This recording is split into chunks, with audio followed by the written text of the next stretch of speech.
রিজিকের মালিক কে? আপনাকে আল্লাহ পাক যতটুকু রিজিক দিয়েছেন তাকদিরে লেখা আছে না? তাকদিরে লেখা আছে না? তাকদিরে লেখা আছে যেটা, সেটা কি আপনি না খেয়ে মরবেন নাকি?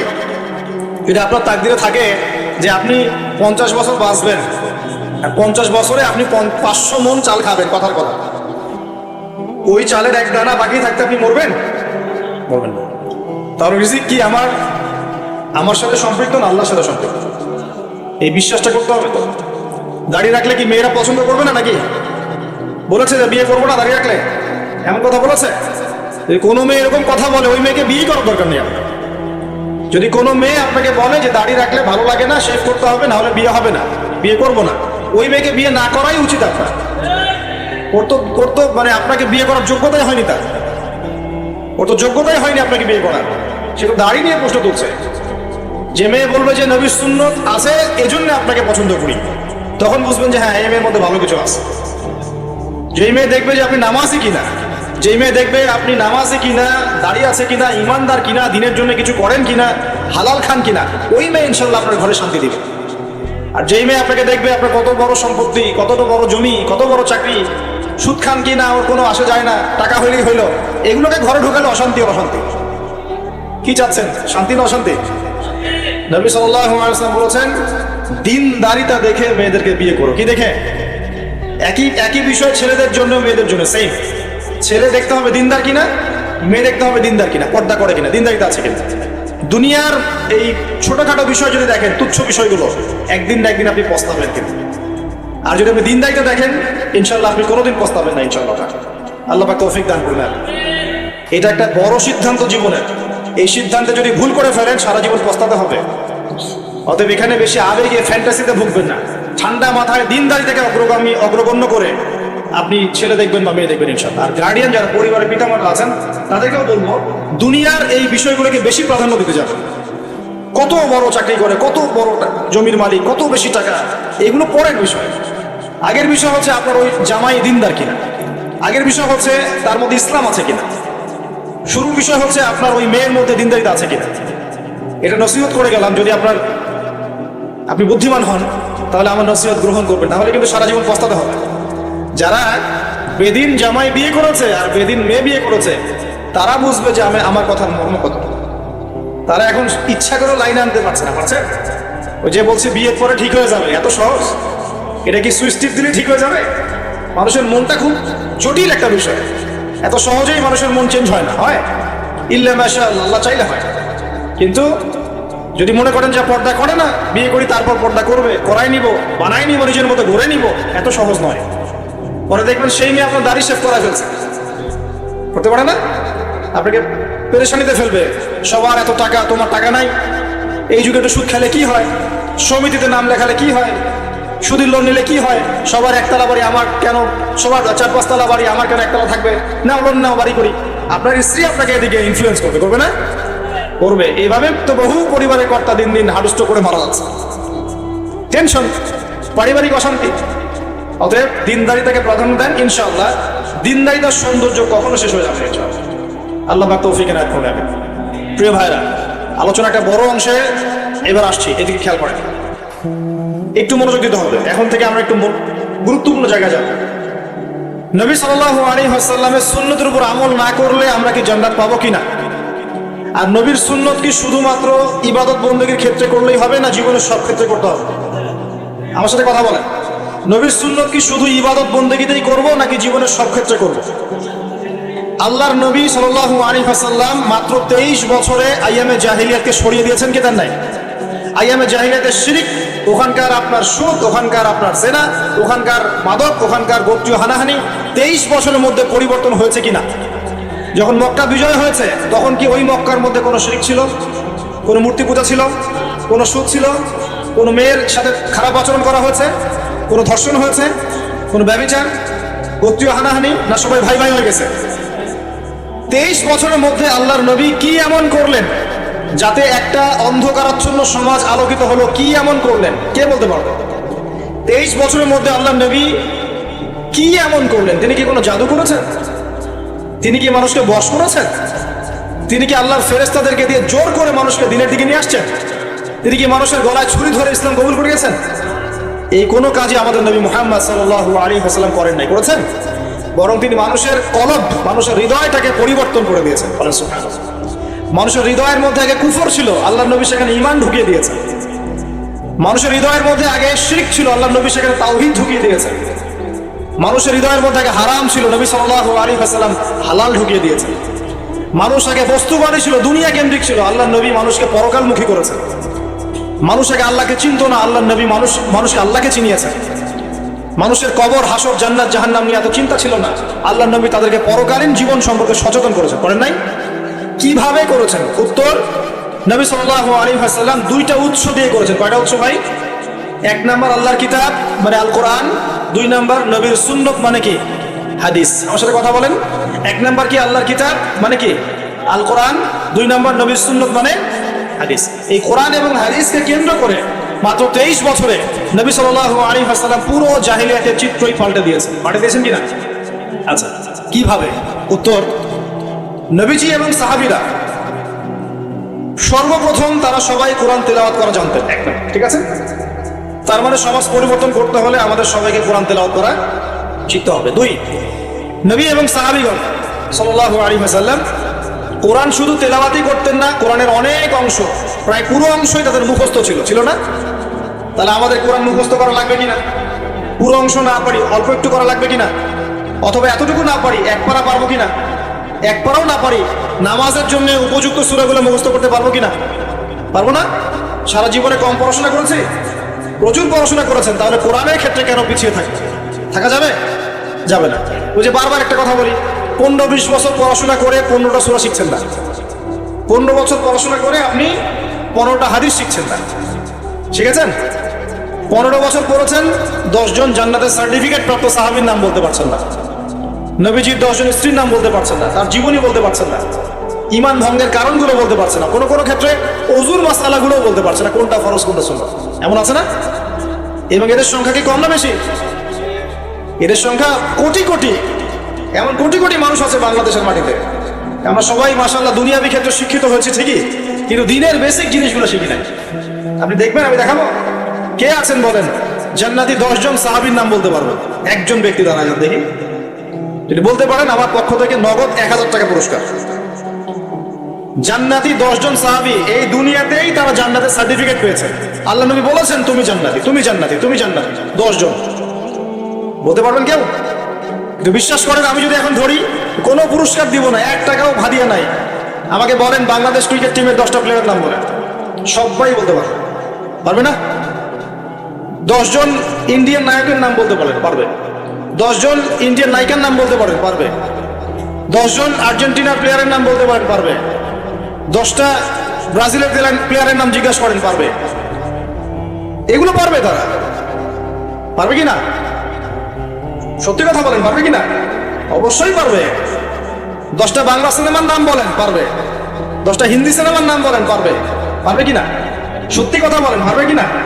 অবশ্যই পারবে। না পারলে তো আলহামদুলিল্লাহ, আপনার জন্য দোয়া থাকবে যে পারেন নাই।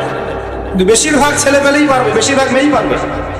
মেয়েদেরকে জিজ্ঞাসা করেন 10টা সুন্দরী মেয়ের নাম বলো, ভারতের, পশ্চিমের, হ্যাঁ, সিনেমার, নাটকের, গায়কের, গায়িকার 10টা সুন্দর সুন্দর মেয়ের নাম বলো, বলে দিবে। পারবে না? জিজ্ঞাসা করো আজকে গিয়ে যে 10 জন জান্নাতের সার্টিফিকেট প্রাপ্ত 10 জন সাহাবীর নাম কি, দেখবেন বেশিরভাগই বলতে পারবে। এই বিষয়টাকে আপনি কি মনে করছেন? বিগত 10, 20, 30 বছর থেকে আমরা দেখছি যে একটা অসুস্থ প্রজন্ম তৈরি হয়েছে। অসুস্থ প্রজন্ম। কিরকম অসুস্থ? দিনের জ্ঞান অর্জনের কোনো ফিকির করে না, সারাদিন দুনিয়ার জ্ঞান অর্জন নিয়ে পড়ে আছে। এর উদ্দেশ্য একটা সার্টিফিকেট অর্জন করে চাকরি পাওয়া। উদ্দেশ্য এটাও না যে এই জ্ঞান দিয়ে সে দেশ ও জাতির খেদমত করবে, এটা উদ্দেশ্য না। অসুস্থ প্রজন্ম। জিজ্ঞাসা করবেন, ইসলামের বেসিক জিনিসগুলো জানে না, বাইরের বড় বড় জ্ঞান তার জানা আছে, পুরো পর্যায় সারণী মুখস্থ, কেমিস্ট্রি। 10 জন সাহাবীর নাম বলতে পারবে না, 10 জন নবীর নাম বলতে পারছে। 10টা সূরা ধরলে প্যান্ট খারাপ হয়ে যাবে। একটা সূরা ফাতিহা বিশুদ্ধ করে কোন আলেমের সামনে তেলাওয়াত করতে দেন, দেখবেন 10টা ভুল করে বসে আছে। অনেকে তো আলহামদুলিল্লাহ উচ্চারণ করতে পারে না। কেমন আছেন? আলহামদুলিল্লাহ ভালো আছে, আলহামদুলিল্লাহ ভালো আছে, আলহামদুলিল্লাহ। আলহামদুলিল্লাহ মানে কি? আলহামদুলিল্লাহ মানে সমস্ত প্রশংসা কার জন্য? আল্লাহর জন্য। আর আলহামদুলিল্লাহ মানে সমস্ত ধ্বংস আল্লাহর জন্য। অর্থ কি হয়েছে দেখছেন? আল হামদু, আল হামদু মানে ছোট হাওয়াজ দিয়ে পড়লে অর্থ পরিবর্তন হয়ে যায়, উল্টা অর্থ হয়। আর আল হামদু বললে অর্থ পারফেক্ট হয়। কুল হুয়াল্লাহু আহাদ, কুল বললে একটা অর্থ হয়, আর কুল হুয়াল্লাহু আহাদ বললে আরেক অর্থ হয়। তারপরে কুল ইয়া আইয়ুহাল কাফিরুন লা আ'বুদু মা তা'বুদুন একটা অর্থ হয়। আর যখন বলে কুল ইয়া আইয়ুহাল কাফিরুন লা আ'বুদু মা তা'বুদুন আরেকটা অর্থ হয়। এগুলো আলেমরা বুঝবেন। তো কুরআনই তো পড়তে জানছে না। 15 বছর 20 বছর পড়াশোনা করে আমরা কি প্রজন্ম তৈরি করছি বলেন তো? আগামী 2-3 দিন পর তারা রাস্তাঘাটে কনসার্ট করবে, নাচবে, পিকনিক করবে, হইহুল্লা করবে এবং পশ্চিমাদের সাথে তালে তাল মিলিয়ে বলবে যে 31st night happy new year. তারা বলবে আগামী 2-3 দিন পরেই করবে। কিন্তু আজকে আরবি মাসের কয় তারিখ বলতে পারবে না। আরবি বর্ষপুঞ্জি আছে না, ক্যালেন্ডার, আরবি নববর্ষ কবে, প্রথম মাসটার নাম কি সেটা বলতে পারবে না। রমজান মাস, তার আগে কোন মাস, পরে কোন মাস বলতে পারবে না। কিন্তু 31st নাইট তারা চিনে। তারা লাইলাতুল কদর চিনে না, তারা লাইলাতুল কদর চিনে না, 31st নাইট চিনে। আপনি কোন প্রজন্ম তৈরি করছেন দেখেন। এখানে প্রসঙ্গ যেহেতু এসেই গেল বলে দিই এই কথাটা, পরে ভুলে যাব, যে খ্রিস্টপূর্ব প্রায় 46 সালের দিকে এক ব্যক্তি ছিল, তার নাম ছিল জুলিয়াস সিজার। কি নাম? Julius Caesar. এগুলো আমি আসলে অনেকদিন আগে পড়েছি, আমার মাথায় এত লাইভলি নাই, আর এগুলোর চর্চা করা আমি বন্ধ করে দিয়েছি। আমাদের ফিলোসফি কিছু বই ছিল, এগুলোতে হিস্ট্রিগুলো ঘাটা ছিল সত্য, আর হিস্ট্রির একজন গভীর ছাত্র। তো এই জুলিয়াস সিজার নামক এক ব্যক্তি ছিল, যে আসলে সিজার নামক এক দেবতার উপাসনা করত। কথা বুঝতে পারছেন? ওদের অনেক দেবতা ছিল, এরকম একটা দেবতার নাম ছিল সিজার। ওর নামে সে নামকরণ রেখেছে জুলিয়াস সিজার। এই নক্ষত্র পূজারই ছিল, তারার পূজা করত। কথা বুঝতে পারছেন? তো তারার পূজা যে করে সে কি তাওহীদপন্থী না মুশরিক? বলেন, সে কি ইমানদার না কাফের, কোনটা? এখন সে একটা ক্যালেন্ডার ফর্ম করেছিল, এর নাম হলো এই গ্রেগরিয়ান ক্যালেন্ডার বলে। তো এখানে প্রথম বর্ষ যেটা, এই প্রথম বর্ষতে উৎসব পালন করা শুরু করেছে এই জুলিয়াস সিজার নামক এই ব্যক্তি প্রথম, এবং সে সমাজ এটা চালু করে দিয়েছে। এরপরে আরো পরে প্রায় খ্রিস্টের জন্মের 800 বছরের দিকে পারস্যের এক সম্রাট ছিল, তার নাম ছিল মনে হয় জামশিদ। তো এই ব্যক্তি একজন সম্রাট ছিলেন। তো সে আবার এরকম বর্ষ বরণের জন্য একটা মানে উৎসবের আয়োজন করে, তার নাম দিয়েছিল নওরোজ। কি নাম দিয়েছে? নওরোজ, মানে বর্ষ বরণ উৎসব। এভাবে এই পারস্য উপমহাদেশে পুরো জায়গাটায় এই নববর্ষ পালনের সংস্কৃতি চলে আসে। এগুলো হতে হতে হতে আজকে এই যে দেখছেন আপনি 31st নাইট, এই যে গ্রেগরিয়ান ক্যালেন্ডার, যেটা মানে পশ্চিমারা সারা বিশ্ব শাসন করেছে না। যখন ব্রিটেন সারা বিশ্বকে শাসন করছিল, আমাদের এখানে আমাদের দখল ছিল না। পলাশির যুদ্ধের হিস্ট্রি জানেন না?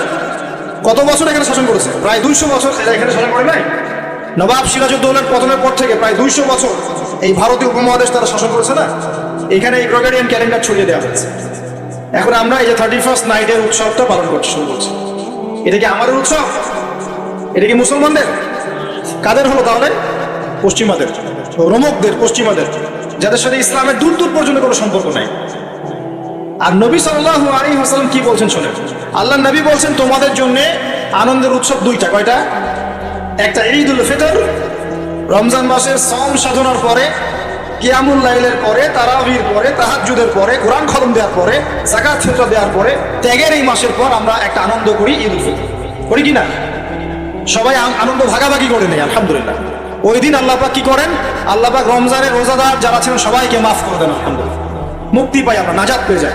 উৎসব এটা আমাদের, আমরা খুশি আমাদের। আরেকটা হচ্ছে ঈদুল আজহা, যখন ওই যে ইসমাইল আলাইহিস সালামকে যে কুরবানি করার মহান স্মৃতি, সেই স্মৃতিকে স্মরণ করে আমরা ইব্রাহিমী চেতনায় আবার কি করি? ঈদুল আজহার এই পশু কুরবানির মধ্য দিয়ে নিজের পশুত্বকে কুরবানি দেই, আল্লাহর সামনে আমরা আত্মসমর্পণ করি কিনা? এই দুইটা হচ্ছে আমাদের উৎসব। এগুলো বাদ দিয়ে নবীজি বলছেন মান তাশাব্বাহা বিকওমিন ফাহুয়া মিনহুম, কেউ যদি তোমাদের মধ্যে অন্য কোনো জাতির সাদৃশ্য অবলম্বন করে, যে যে জাতির সাদৃশ্য অবলম্বন করবে সে তাদের অন্তর্ভুক্ত হয়ে যাবে। নাউযুবিল্লাহ। আমরা কি চাই উম্মতে মুহাম্মাদের অন্তর্ভুক্ত হতে, না ওই পশ্চিমাদের অন্তর্ভুক্ত হতে? পশ্চিমা কারা? যাদের মধ্যে ছেলে ছেলে বিয়ে করা জায়েজ। খুশি হয়েছেন? পশ্চিমা কারা? যাদের মধ্যে ছেলে ছেলে বিয়ে জায়েজ, মেয়ে মেয়ে বিয়ে জায়েজ, পর্নোগ্রাফি সবাই করতে পারে, দেখতেও পারে, মদ পান করা জায়েজ, পরকালের কোনো কনসেপ্ট নাই ওদের। লা ইলাহা ইল্লাল্লাহ কোনো কালিমা নাই, মুহাম্মদুর রাসূলুল্লাহ তারা বিশ্বাস করে না। এমনকি তারা বলছে, কয়দিন আগে বললো মেরি ক্রিসমাস, বলেছে না? যে ব্যক্তি বলেছে মেরি ক্রিসমাস 25শে ডিসেম্বরে, সে ওই দিন স্বীকার করে নিয়েছে যে 25শে ডিসেম্বর আল্লাহ পাক ঈসা আলাইহিস সালামকে জন্ম দিয়েছেন। নাউযুবিল্লাহ। কথা বলে বুঝতে পারছেন না? যখনই আপনি এটা পালন করেছেন, তার মানে ওই দিন আপনি স্বীকার করেছেন যে ওই দিন আল্লাহ পাক ঈসা ইবনে মারইয়াম, আল্লাহর পুত্র, নাউযুবিল্লাহ, তাকে তিনি জন্ম দিয়েছেন। এটা স্বীকার করেছেন আপনি, করছেন না? ওই সভ্যতা অন্তর্ভুক্ত আপনি হতে চান? ওদের সাথে হাসর করতে চান, নাকি নবী সাল্লাল্লাহু আলাইহি ওয়াসাল্লামের সাথে করতে চান? বলেন। এটা আপনাকে বেছে নিতেই হবে। আপনি মুসলমান হয়ে এটা করতে পারবেন না। ইসলাম এই নামকাওয়াস্তে পালন করতে পারবেন না। পালন করলে পরিপূর্ণ পালন করতে হবে। উদখুলু ফিস সিলমি কাফা। তোমরা পরিপূর্ণরূপে দিনে প্রবেশ করো। তোমরা পরিপূর্ণরূপে দিনে প্রবেশ করো। নামাজও পড়বো, সুদও খাবো, এদিকে যাকাত দিব, আবার এদিকে আমি ঘুষও নিব, এদিকে আমি হজ উমরাও করবো, আবার এসব পশ্চিমা সংস্কৃতি ধারণ করবো, মাদক খাবো, সুদ খাবো, জেনা করবো, ফ্রি মিক্সিং করবো। এইসব মানে হজও বড় ইসলাম পালন করে এই যুগে চলবে না। পরিপূর্ণ ইসলাম পালন করতে হবে। আল্লাহ পাক তৌফিক দান করুন। পরিপূর্ণ ইসলাম পালন করতে গেলে কি আমরা এই উৎসব পালন করতে পারবো? এক নাম্বার দেখালাম যেটা ওই জুলিয়াস সিজারের চালু করা এটা পদ্ধতি, নরস যেটা ওই জামশিদের চালু করা পদ্ধতি। আর আমরা মুসলমান হয়ে কিভাবে আমরা অগ্নি পূজারীদের, পশ্চিমাদের এবং ইহুদি নাসারাদের সংস্কৃতি কেমন করে ফলো করতে পারবো? আমরা কি সম্ভব? আর নবী যখন বলে দিচ্ছেন, মান তাশাব্বাহা বিকওমিন ফাহুয়া মিনহুম, যে যে জাতির সাদৃশ্য অবলম্বন করবে সে তাদের অন্তর্ভুক্ত হয়ে যাবে, তাদের সাথে হাসর হবে। আমি কি তাদের সাথে হাসর চাই, নাকি নবীর সাথে হাসর চাই? এবার আল্লাহ পাক কি বলছেন সেটাও শুনে নেন, তারপরে সামনে যাই। খুব গৌর করে শোনেন। আল্লাহ পাক সূরা মাঈদার 51 নম্বর আয়াতে বলছেন। কত নম্বর আয়াত বলেন? কোন সূরা? সূরা মাঈদার কত নম্বর আয়াত? আয়াতটা ভালো করে হজম করেন। আল্লাহ পাক বলছেন, ইয়া আইয়ুহাল্লাযীনা আমানু, হে মুমিনগণ। মুমিন কারা? আমরা মুমিন না? আমরা আল্লাহ বিশ্বাস করি না? ফেরেশতায় বিশ্বাস করি না? আসমানে কিতাবে বিশ্বাস করি না? নবী রাসূলে বিশ্বাস করি কিনা? আমরা পরকালে বিশ্বাস করি? আমরা কি ভাগ্যের ভালো মন্দ বিশ্বাস করি? আলহামদুলিল্লাহ, আমরা মুমিন ইনশাআল্লাহ। বলেন আলহামদুলিল্লাহ। এই মুমিনদেরকে আল্লাহ পাক বলছেন, ইয়া আইয়ুহাল্লাযীনা আমানু, হে মুমিনগণ, লা তাত্তাখিযুল ইয়াহুদা ওয়ান নাসারা আউলিয়া, তোমরা ইহুদ এবং নাসারাদেরকে বন্ধু রূপে গ্রহণ করো না। বা'দুহুম আউলিয়াউ বা'দ, তারা একে অপরের বন্ধু। ওয়া মান ইয়াতাওয়াল্লাহুম মিনকুম ফাইন্নাহু মিনহুম, তোমাদের মধ্যে কেউ যদি ওদের দিকে মুখ ফিরায় সে আমাদের অন্তর্ভুক্ত না, তাদের অন্তর্ভুক্ত। ইন্নাল্লাহা লা ইয়াহদিল কওমাজ জালিমিন, আর আল্লাহ পাক এই জালেমদেরকে কখনো হেদায়েত করবেন না। মানে আমরা যদি ওদের অন্তর্ভুক্ত হয়ে যাই আমরা জালেম হয়ে যাব, আর এই জালেমদেরকে আল্লাহ পাক হেদায়েত করবেন না। আল্লাহ পাক সূরা বাকারা আরো বলেছেন, ওয়ালান তারদা আনকাল ইয়াহুদ ওয়ালান নাসারা হাত্তা তাত্তাবিআ মিল্লাতাহুম, হে নবী তোমার উপরে ইহুদের লোকজন এবং খ্রিস্টানরা কখনোই সন্তুষ্ট হবে না, কখনোই সন্তুষ্ট হবে না, যতক্ষণ তুমি তাদের ধর্ম মিল্লাত গ্রহণ না করছো। আপনি ওদের সাথে তালে তাল মিলে নাচ গান করেন, তারা আপনার উপর সন্তুষ্ট হয়ে যাবে। আর আপনি যখন ওদের উপর তালে তাল মিলাবেন না, লা ইলাহা ইল্লাল্লাহ মুহাম্মাদুর রাসূলুল্লাহ নিয়ে থাকবেন, ওরা আপনার উপর সন্তুষ্ট হবে না। আমরা কি দুনিয়াতে ওদের সন্তুষ্টি চাই না আল্লাহর সন্তুষ্টি চাই? যদি আল্লাহর সন্তুষ্টি চাই, নবীর সাথে হাসর করতে চাই, কোন মুসলমান যুবক যুবতী আগামী এই নোংরা অপসংস্কৃতিতে গায়ে গা ভাসাবে না। এই দিনে কোনো কনসার্ট চলবে না, এই দিনে কোনো বেহায়াপনা হবে না, এই দিনকে কেন্দ্র করে কোনো রকমের এই পিকনিক বা ঢাকঢোল পিটানো আর এই যে তোমাদের সাউন্ড বক্সে গান বাজানো কোনো কিছু চলবে না। ইনশাআল্লাহ করা যাবে। মনে রাখবে এই কাজটা ছোট নয়, করার মধ্য দিয়ে আপনি কুফর করছেন। কুফর, আপনি আল্লাহর নবীর হাদিসকে অস্বীকার করছেন, আল্লাহর কোরআনের আয়াতকে অস্বীকার করছেন, আপনি আল্লাহর দুশমনদের সাথে খুশি পালন করছেন। সুবহানাল্লাহ। আল্লাহর যে দুশমনরা সারা বিশ্বে মুসলিমদের উপর নির্যাতনের স্টিম রোলার চালাচ্ছে, ওদের সাথে তালে তাল মিলিয়ে আপনি বলছেন হ্যাপি নিউ ইয়ার, মাশাআল্লাহ, আস্তাগফিরুল্লাহ, তওবা, আস্তাগফিরুল্লাহ, আল্লাহ পাক মাফ করুন। এবার দেখেন, এটা কি আমাদের দেশেরও সংস্কৃতি? এই জিনিসটা কি আমাদের দেশের সংস্কৃতি? বাঙালি ভাষা, বাঙালি জাতি, বাংলা ভাষা আমাদের প্রাণের যে ভাষা এবং দেশ এবং মাতৃভূমি, এদের সাথেও কি এটা সম্পৃক্ত? এদের সাথেও কি এটা যোগসূত্র আছে? এটা ধার করা সংস্কৃতি, কথা ঠিক কিনা? তো ধার করা সংস্কৃতির চর্চা আমরা বাংলার মাটিতে কেন করব? আমাদের বাংলা সংস্কৃতি নাই? আমরা বাঙালি না? আমাদের ভাষা নাই? আমরা ভাষা নিয়ে গর্বিত না? কেন আমরা আমাদের ভাষায়, আমাদের দেশে, আমাদের জমিতে অন্যের সংস্কৃতি এনে ওইসব ভাষার গান আমরা কেন চালু করব? ওইসব ভাষায় আমরা ঢাকঢোল কেন পিটাবো? আমাদের নিজস্ব সংস্কৃতি নাই? আছে কি নাই? এবার আসেন একটা পয়েন্ট দিয়ে শেষ করি এই লেকচারটা। সেটা হলো, একটা বছর যে চলে গেল, একটু মনোযোগ দেওয়ার দিকে, একটা বছর যে চলে গেল, এক বছর চলে যাওয়াতে কি আমার খুশি হওয়া উচিত না কষ্ট পাওয়া উচিত? মনে করেন আপনার 60 বছর হায়াত আছে বা আমার 60 বছর হায়াত আছে, কথার কথা বলছি। এখন এক একটা বছর যে চলে যাচ্ছে, আমি কি মৃত্যুর দিকে একটু একটু করে আগাচ্ছি না? আপনি আগাচ্ছেন না কি ভাই? কথা বলেন, আগাচ্ছে কি না? তাহলে আমরা একটা বছর চলে যাচ্ছে মানে কি, আমরা একটা একটা করে ধাপ আগাচ্ছি কবরের দিকে। এখন আমার জীবন থেকে 2022 সালটা চলে গেল, তার মানে এক বছরে আমি কতটুকু নামাজ পড়লাম, কতটুকু রোজা রাখলাম, কতটুকু তসবিহ তাহলিল করলাম, কতটুকু দাওয়াতি কাজ করলাম, দিনের জন্য কতটুকু কি করলাম, এইটা ফিকির করা উচিত না আমার? আমার জীবন থেকে একটা বছর চলে গেল মানে আমি কবরের দিকে এক ধাপ এগিয়ে গেলাম। এখন এগিয়ে যাওয়ার খুশিতে আপনি আজকে উৎসব পালন করছেন। আস্তাগফিরুল্লাহ, কি বুদ্ধি মাথায় দেখেন। জীবন থেকে একটা বছর হায়াত কেটে পড়ে গেল, এটাতে সে খুশি হয়েছে এবং খুশি হয়ে সে উৎসব পালন করছে, কনসার্ট করছে, ঢাকঢোল পিটাচ্ছে, পিকনিক করছে। কত বুদ্ধি মাথায়। মৃত্যু কাছাকাছি আসলে কি মানুষ খুশি হয় না কষ্ট পায়? মৃত্যু কাছাকাছি আসলে মানুষ কি খুশি হবে নাকি আরো চিন্তা করবে, হায় আফসোস, এক বছর যদি আরো ভালো কাজ করতে পারতাম আরো ভালো হতো? কোনটা বলেন? আফসোস হবে না? অবশ্যই হবে। হ্যাঁ, তার মানে এখন আপনি যদি কিছু করতেই চান, এই 31st নাইটে যদি আপনি কিছু করতেই চান, তাহলে আমি বলবো, আমার পরামর্শ, সুন্দর করে ওযু করে এসে আপনাকে জায়নামাজে দাঁড়াতে হবে। দাঁড়ায় 2 রাকাত নামাজ পড়ে চিন্তা করবেন, আল্লাহ এক বছর যে চলে গেল, আমি এই গত বছরে কি করলাম, দিনের জন্য কি করলাম, দুনিয়ার জন্য কি করলাম, পরিবারের জন্য কি করলাম, কতটুকু জ্ঞান অর্জন করলাম, কয়টা কোরআনের আয়াত শিখেছি এক বছরে, কয়টা হাদিস শিখলাম, কয় ওয়াক্ত নামাজ ঠিক মতো করলাম, রমজানের সওম রেখেছিলাম কিনা, দান সদকা করেছিলাম কিনা, সৎ কাজে আদেশ করেছিলাম কিনা, অসৎ কাজে নিষেধ করেছিলাম কিনা, এই ফিকির করতে পারেন আপনি বসে বসে। যদি করতেই হয় কিছু, তাহলে এটা করতে হবে, অন্য কিছু করার সুযোগ আছে? উচিত হবে?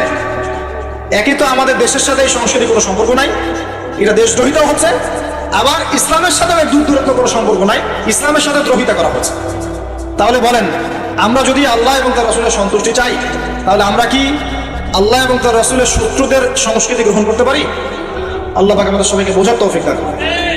প্রিয় ভাইরা, যারা এই লেকচার শুনবেন অনলাইনেও চলে যাবে ইনশাআল্লাহ, যাদের কানে এই লেকচার যাবে, যদি কিছু করতেই হয়, জায়নামাজে দাঁড়িয়ে, ওযু করে জায়নামাজে দাঁড়িয়ে 2 রাকাত নফল নামাজ পড়ে তওবা করতে পারেন আল্লাহর কাছে, আল্লাহ এক বছর চলে গেল, কি করতে পারলাম জানি না, আল্লাহ আমাকে পরের বছরটা আরো ভালো করে দিনের জন্য কাজ করার তৌফিক দান। এইটুকু করা যাবে না?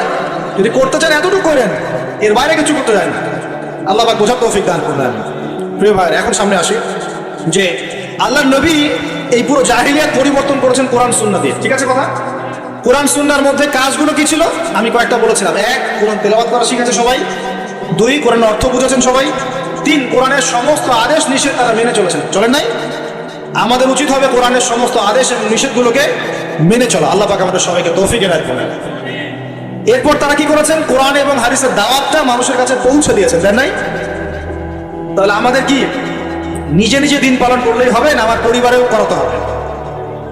আমি নিজে পালন করছি, পরিবার পালন করছে, মাশাআল্লাহ, এখন আমার দায়িত্ব না সমাজের মধ্যে প্রচার করা? দায়িত্ব কি না? আরো কি কোনো নবী আসবেন, তার নবীর উত্তরসূরি কারা এখন? ওলামায়ে কেরাম। ওলামায়ে কেরামদের শুধু একার দায়িত্ব ইসলাম প্রচার করার, নাকি আমাদের দায়িত্ব আছে? আমরা ইখতিলাফি মাসআলাগুলোকে নিয়ে পড়ে থাকবো না, জটিল ফিকহি বিষয়গুলো সেটা আপনি আমি ফতোয়া দিতে পারবো না, এটা মুফতি সাহেবরা করছে। কিন্তু কমন জিনিসগুলোর দাওয়াত আমরা সবাই দিতে পারি কিনা? নামাজের দাওয়াত আপনি দিতে পারেন? আপনি হালাল খাবার দাওয়াত দিতে পারেন? পর্দার দাওয়াত দিতে পারেন? আপনি এটা দাওয়াত দিতে পারেন যে আমরা সবাই 5 ওয়াক্ত নামাজ পড়বো, রোজা রাখবো, সামর্থ্য হলে হজ করবো, যাকাত দিব, এইটুক দাওয়াত তো আপনি দিতে পারেন, পারেন কিনা? মাদকদ্রব্য ছেড়ে দেওয়া, মাদকদ্রব্য খেও না, সুদ খেও না, এই কমন কথাগুলো তো বলতে পারেন নাকি? বাল্লিগু আন্নী ওয়ালাউ আয়া, একটা আয়াতও যদি জানো তোমরা সেটা প্রচার করো। যদি আমরা সবাই মিলে দিন প্রচার না করি, দিনের অবস্থা আস্তে আস্তে কিন্তু সংকুচিত হয়ে আসছে। আপনারা কি বুঝতে পারছেন না যে অন্য ধর্মগুলো আস্তে আস্তে ছড়িয়ে পড়ছে? আমাদের এই গাফেলতির কারণে আজকে বহু মুসলিম ধর্মহীন হয়ে যাচ্ছে, হচ্ছে না? সত্য কথা বলেন, হচ্ছে কিনা? টাকার লোভে, চাকরির লোভে, হচ্ছে কিনা? এটা আমাদের গাফেলতি না? অতএব আমাদের সবাইকে শুধু আলেম ওলামার উপর দায়িত্ব ছেড়ে না দিয়ে আমাদের সবাইকেই দিনের দাওয়াতের, আম দাওয়াতের কাজ সবাইকে করতে হবে। আল্লাহ পাক তৌফিক দান করুন। শুধু একদিনের ওয়াজ মাহফিল দিয়ে সব হবে?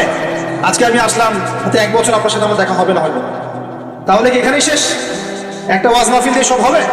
ওয়াজের কথাগুলো সবাই শুনবো এবং মানার চেষ্টা করবো ইনশাআল্লাহ, এবং সবাই মিলে আমরা আমলও করবো, মানুষকে আমলের দিকে ডাকবো ইনশাআল্লাহ, আর সৎ কাজে আদেশও করবো, অসৎ কাজগুলোতে বাধাও দিব ইনশাআল্লাহ। আল্লাহ পাক তৌফিক দান করুন, আমিন।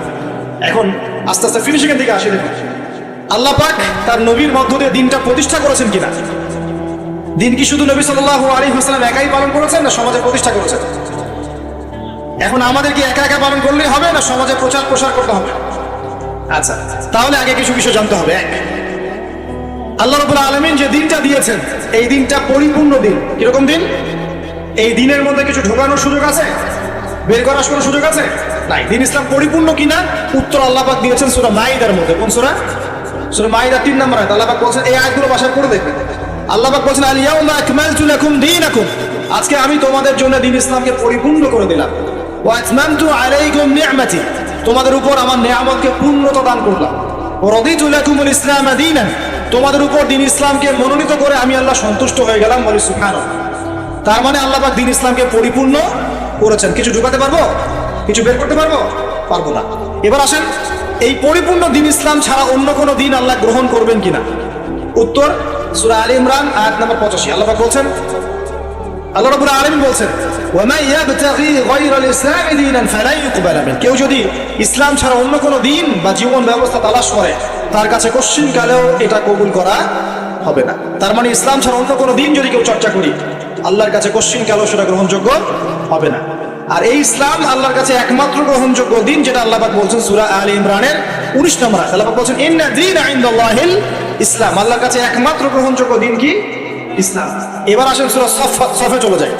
কোরআনের একটা আয়াত কিন্তু একটা আয়াতের সাথে কানেক্টেড, মানে আয়াতগুলো মিলাতে পারলে আপনি পথ খুঁজে পাবেন। ঠিক যেমন আকাশের তারাগুলো মেলালে আপনি রাস্তা খুঁজে পান।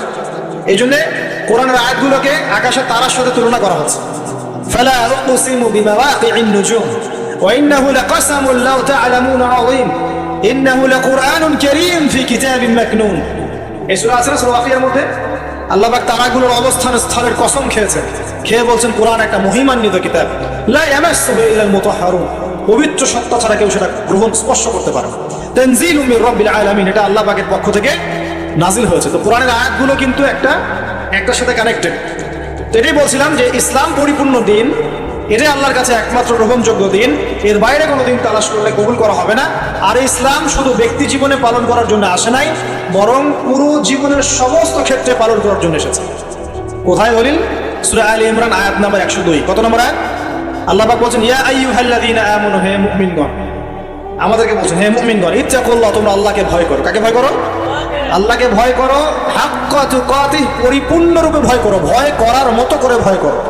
আর ওয়ালা তামুতুন্না ইল্লা ওয়া আনতুম মুসলিমুন, পরিপূর্ণ মুসলমান না হয়ে তোমরা মৃত্যুবরণ করো না। এখন বলেন, জীবনের একটা অংশে কেউ যদি ইসলাম পালন করে আর এক অংশে না করে, সে কি পরিপূর্ণ মুসলিম? উদাহরণ দিচ্ছি, মনে করেন আপনি নাউজুবিল্লাহ নামাজও পড়েন আবার সুদও খান, এ কি পরিপূর্ণ মুসলিম? একজন ব্যক্তি নামাজ পড়ে আবার সুদও খায়, মানে সে ইবাদত বন্দেগীর জীবনে আল্লাহকে মানে ঠিকই, লা ইলাহা ইল্লাল্লাহ এর উপর ঠিক আছে, মুহাম্মদুর রাসূলুল্লাহর উপর আছে, কিন্তু অর্থনৈতিক জীবনে গিয়ে সে আর লা ইলাহা ইল্লাল্লাহ মুহাম্মদুর রাসূলুল্লাহর মতো নাই। কথা কি বুঝতে পারছেন? মানে জীবনের কয়েকটা ক্ষেত্র হয়, ইবাদত বন্দেগীর জীবন, ব্যক্তিগত জীবন, পারিবারিক জীবন, সামাজিক জীবন, পলিটিক্যাল জীবন, অর্থনৈতিক জীবন। জীবনের প্রত্যেকটা ক্ষেত্রে কোরআন সুন্নাহর হেদায়েত আছে কি নাই? এখন যদি প্রতিটা ক্ষেত্রে আমি কোরআন সুন্নাহকে ফলো করতে পারি, তাহলে আমি পরিপূর্ণ মুসলিম। আল্লাহ পাক সেটাই বলছেন, ওয়ালা তামুতুন্না ইল্লা ওয়া আনতুম মুসলিমুন, পরিপূর্ণ মুসলিম না হয় মৃত্যুবরণ করো না। তার মানে আমাদের সবাইকে জীবনের প্রতিটা ক্ষেত্রেই কোরআন সুন্নাহ পালন করতে হবে। আল্লাহ পাক তৌফিক দান করুন। এখন এটাকে শুধু একা একা করব? আল্লাহ পাক বলছেন না, প্রথম দায়িত্ব হচ্ছে তুমি তোমার পরিবারের উপর আগে করবা। কোথায় করবা?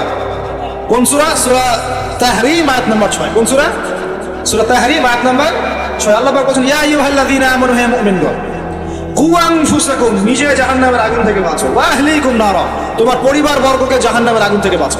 দায়িত্ব পেলাম, ইসলাম পরিপূর্ণ পালন করব, নিজে পরিপূর্ণ মুসলমান হব, এবং আমার পরিবার বর্গকে কি করব? জাহান্নাম থেকে বাঁচাবো। পরিবারকে কেমন করে বাঁচাবো? উত্তরে যে বললাম, বিয়ে করার সময় দেখতে হবে দিনদার মেয়ে কিনা, বিয়ে করার সময় দেখতে হবে ছেলে দিনদার কিনা, মেয়ের পরিবার দিনদার কিনা, ছেলের পরিবার দিনদার কিনা, হালাল খাই কিনা ইত্যাদি। তারপর পরিবার গঠন হয়ে যাবে, পরিবারের প্রতিটা কাজ হবে কোরআন সুন্নাহ মোতাবেক। স্ত্রীর সাথে সম্পর্ক করা, স্ত্রীর কাছে যাওয়া, সন্তান সন্ততি প্রতিপালন, রিজিক, বাড়িতে তালিম, ইসলামের চর্চা, শিক্ষা দীক্ষা, প্রত্যেকটা ক্ষেত্রেই কোরআন এবং সুন্নাহ মেনে চলে পরিবার গঠন করতে হবে। আল্লাহ পাক তৌফিক দান করুন। এবার কি শুধু পরিবার নিয়ে পড়ে থাকবো না, আবার দায়িত্ব আছে? আছে কি নাই? এর পরের দায়িত্ব হচ্ছে ওই যে আগের আয়াত, সূরা আলে ইমরান 110। সূরা আলে ইমরান 110 আল্লাহ পাক বলেন, কুনতুম খায়রা উম্মাহ, এবার তোমরা সবাই শ্রেষ্ঠ জাতি। ব্যক্তিগত জীবনে ইসলাম পালন করছেন, পরিপূর্ণ মুসলমান হয়েছে আলহামদুলিল্লাহ, জ্ঞান অর্জন করছি, আমল করছি, হালাল রিজিক খাচ্ছি, পরিবার গঠন করছি। এবার আমার দায়িত্ব আরো বেশি। এবার আমার দায়িত্ব কি? আমার দায়িত্ব হচ্ছে কুনতুম খায়রা উম্মাহ, তোমরা হচ্ছে শ্রেষ্ঠ জাতি, উখরিজাত লিন-নাস, তোমাদেরকে বের করা হয়েছে মানব জাতির কাদের কাজ, তা'মুরুনা বিল মা'রুফ, সবাই এখন দাওয়াতি কাজ করবা, সৎ কাজে আদেশ করবা, ওয়া তানহাউনা আনিল মুনকার, সবাই মিলে অসৎ কাজে নিষেধ করবে, ওয়া তু'মিনুনা বিল্লাহ, আল্লাহর প্রতি ঈমান রাখবে। ওয়াল তাকুম মিনকুম উম্মাহ ইয়াদউনা ইলাল খায়র, ওয়াল তাকুম মিনকুম উম্মাহ ইয়াদউনা ইলাল খায়র ওয়া ইয়া'মুরুনা বিল মা'রুফ ওয়া ইয়ানহাউনা আনিল মুনকার।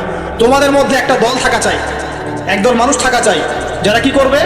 আল্লাহর প্রতি বিশ্বাসী হবে, সৎ কাজে আদেশ করবে, অসৎ কাজে কি করবে? নিষেধ করবে। আল্লাহ পাক তৌফিক এনায়েত করুন।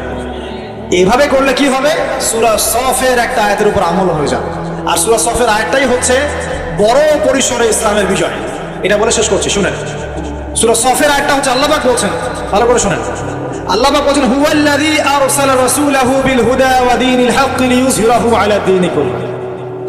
আল্লাহ পাক বলছেন, তিনি সেই আল্লাহ যিনি তার পক্ষ থেকে হেদায়েত পাঠিয়েছেন, মানে কোরআন হাদিস পাঠিয়েছেন এবং রাসূল পাঠিয়েছেন। হুয়াল্লাযী আরসালা রাসূলা, তিনি সেই আল্লাহ যিনি রাসূল পাঠিয়েছেন, বিল হুদা ওয়া দীনিল হক, হেদায়েত সহকারে এবং সত্য দিন সহকারে। ইসলাম সত্য দিন না? ইসলামে হেদায়েত আছে না? হেদায়েত আছে, সত্য দিন আছে। তিনি সে আল্লাহ যিনি রাসূল পাঠিয়েছেন হেদায়েত সহকারে, সত্য দিন সহকারে। কি উদ্দেশ্যে? লিইয়ুযহিরাহু আলা দীনি কুল্লিহি, যাতে করে ইসলাম অন্য সমস্ত দিনের উপর বিজয় লাভ করতে পারে। ইসলাম কি পরাজিত হওয়ার জন্য এসেছে? ইসলাম বিজয় লাভ করবে কখন? যখন আপনি নামাজ কায়েম করতে পারবেন, যখন আপনি যাকাত কায়েম করতে পারবেন, যখন আপনি আল্লাহর জমিনে আল্লাহর দ্বীনটা প্রতিষ্ঠা করতে পারবেন, তখন। এখন কি আমরা নামাজ কায়েম করতে পারি? নামাজের দাওয়াত দিতে পারি। নামাজ আমি দাওয়াত দিচ্ছি আপনাকে, আমি কিন্তু কায়েম করতে পারছি না। নামাজ কায়েম মানে বালেগ হয়েছে, নামাজ পড়ে না, ব্যাস ওর বিরুদ্ধে অ্যাকশন নেওয়া যাবে, এর নাম নামাজ কায়েম। চুরি করেছে, চোরের হাতটা কেটে ফেলতে পারবেন, নামাজ আপনি ওখানে বিধানটা কায়েম করেছেন। জিনা করেছে, 100 বেত্রাঘাত করতে পারবেন, তখন কায়েম হয়েছে। এগুলোকে এখন করা যাবে? এখন এগুলো প্রচার করতে পারছি, কিন্তু প্রতিষ্ঠা করতে পারছেন? আল্লাহ পাক বলছেন, ইসলাম এসেছে অন্য সমস্ত দিনের উপর বিজয় লাভ করার জন্য। মানে নবীর যুগে এটা প্রতিষ্ঠা হয়েছিল না? সাহাবীদের যুগে ছিল না? শত শত বছর এমন করে ছিল। বিগত হয়তো 200, 300 বা 150 বছর থেকে আপনি দেখছেন যে বিশ্বের অবস্থা অন্যরকম। এখানে মুসলিমদের অবস্থা একটু শোচনীয়, কোণঠাসা। ইকোনমিক ভিত্তি দুর্বল, পলিটিক্যাল ভিত্তি দুর্বল, জিও পলিটিক্যাল ভিত্তি দুর্বল, মিডিয়া প্রযুক্তি সব ওদের হাতে চলে গেছে, তাই না? অস্ত্রশস্ত্র ওদের বেশি, আমাদের খুব কম। মানে আমরা বিভক্ত হয়ে গেছি। হ্যাঁ, বিভিন্ন রাষ্ট্রে বিভক্ত, রাষ্ট্রের দলে বিভক্ত, তারপরে মাযহাবের মধ্যে অনেকগুলো ভাগ হয়ে গেছে, তরিকার ভাগ হয়ে গেছে, দলাদলির অভাব আছে, প্রচুর দলাদলি। তা আমরা বিভিন্ন দিক থেকে দুর্বল হয়ে গেছি।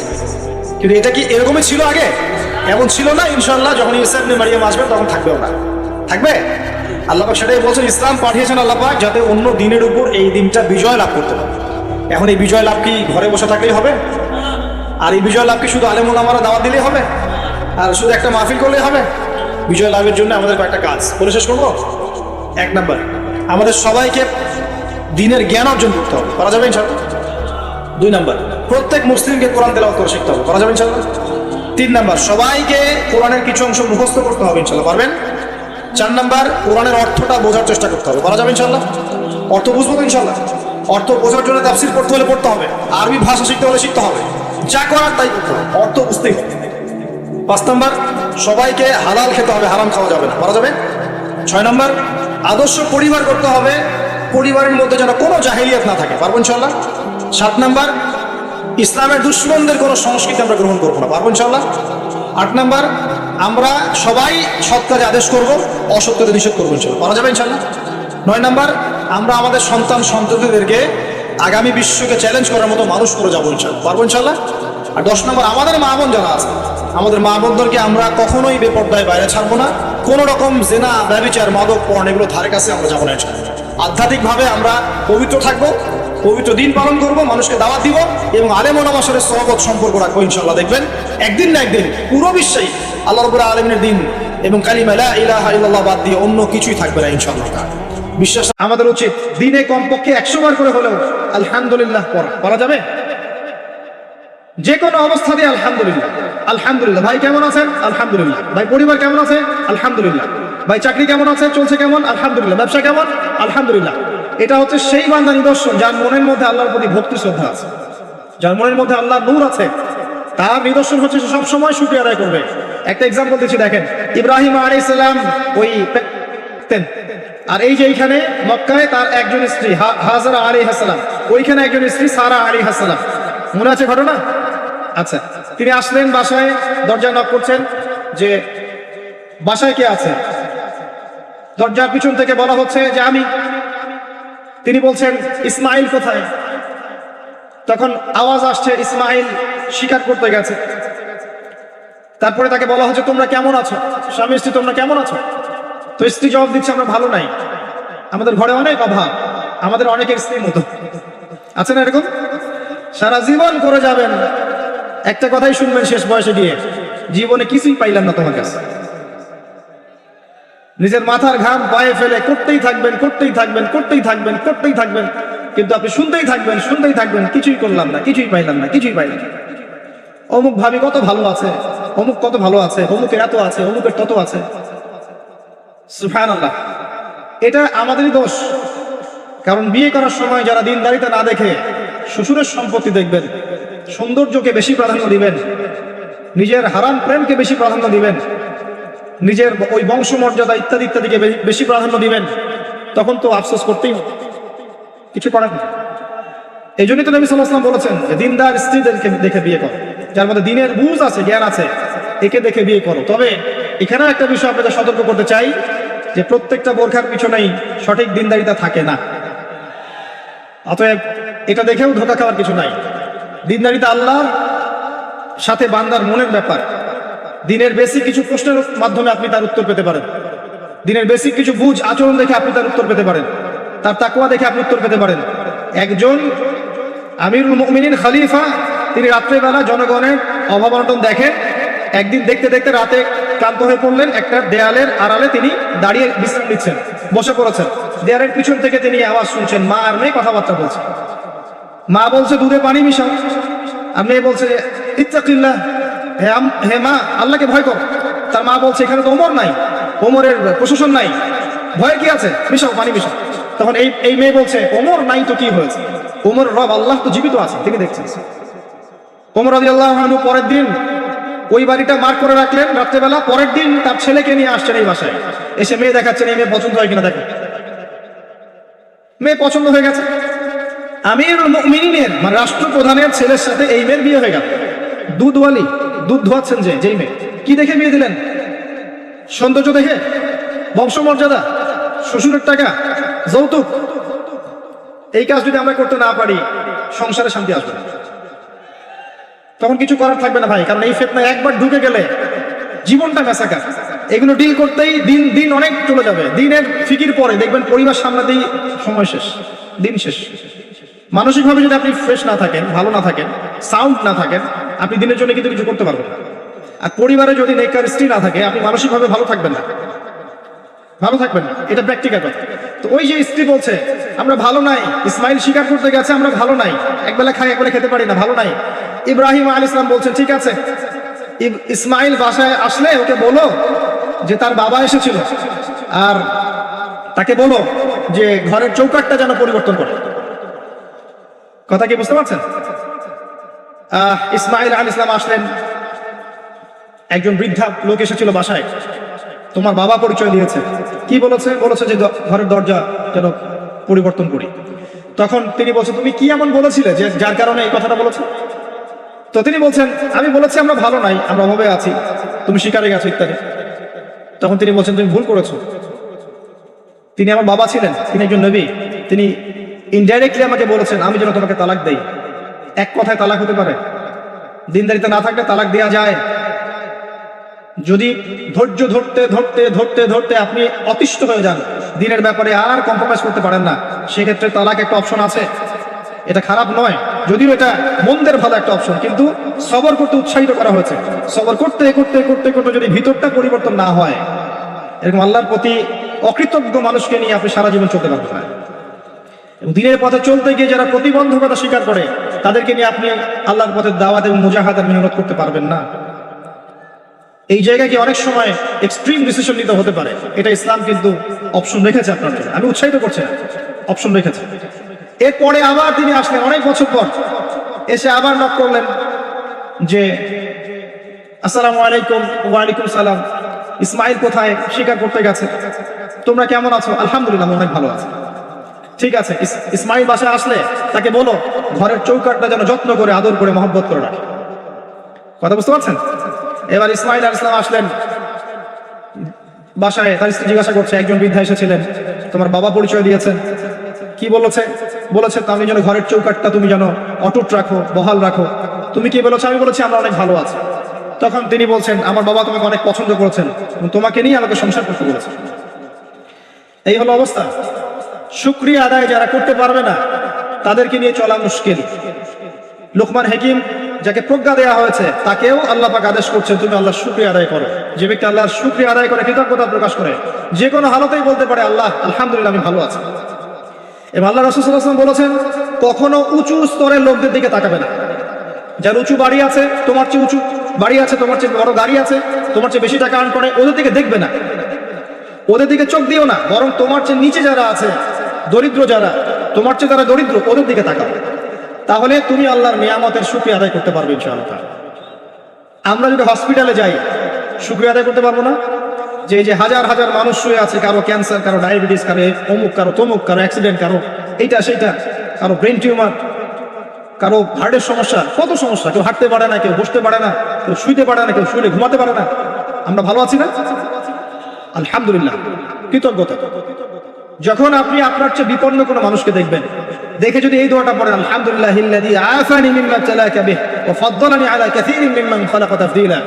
আল্লাহর শুকরিয়া আদায় করছি যে আল্লাহ তোমাকে যে বিষয় দিয়ে পরীক্ষা করেছেন আমাকে তার থেকে নিরাপদ রেখেছেন এবং হাজার মানুষের চাইতে আল্লাহ পাক আমাকে উত্তম জায়গায় রেখেছেন, ভালো রেখেছেন।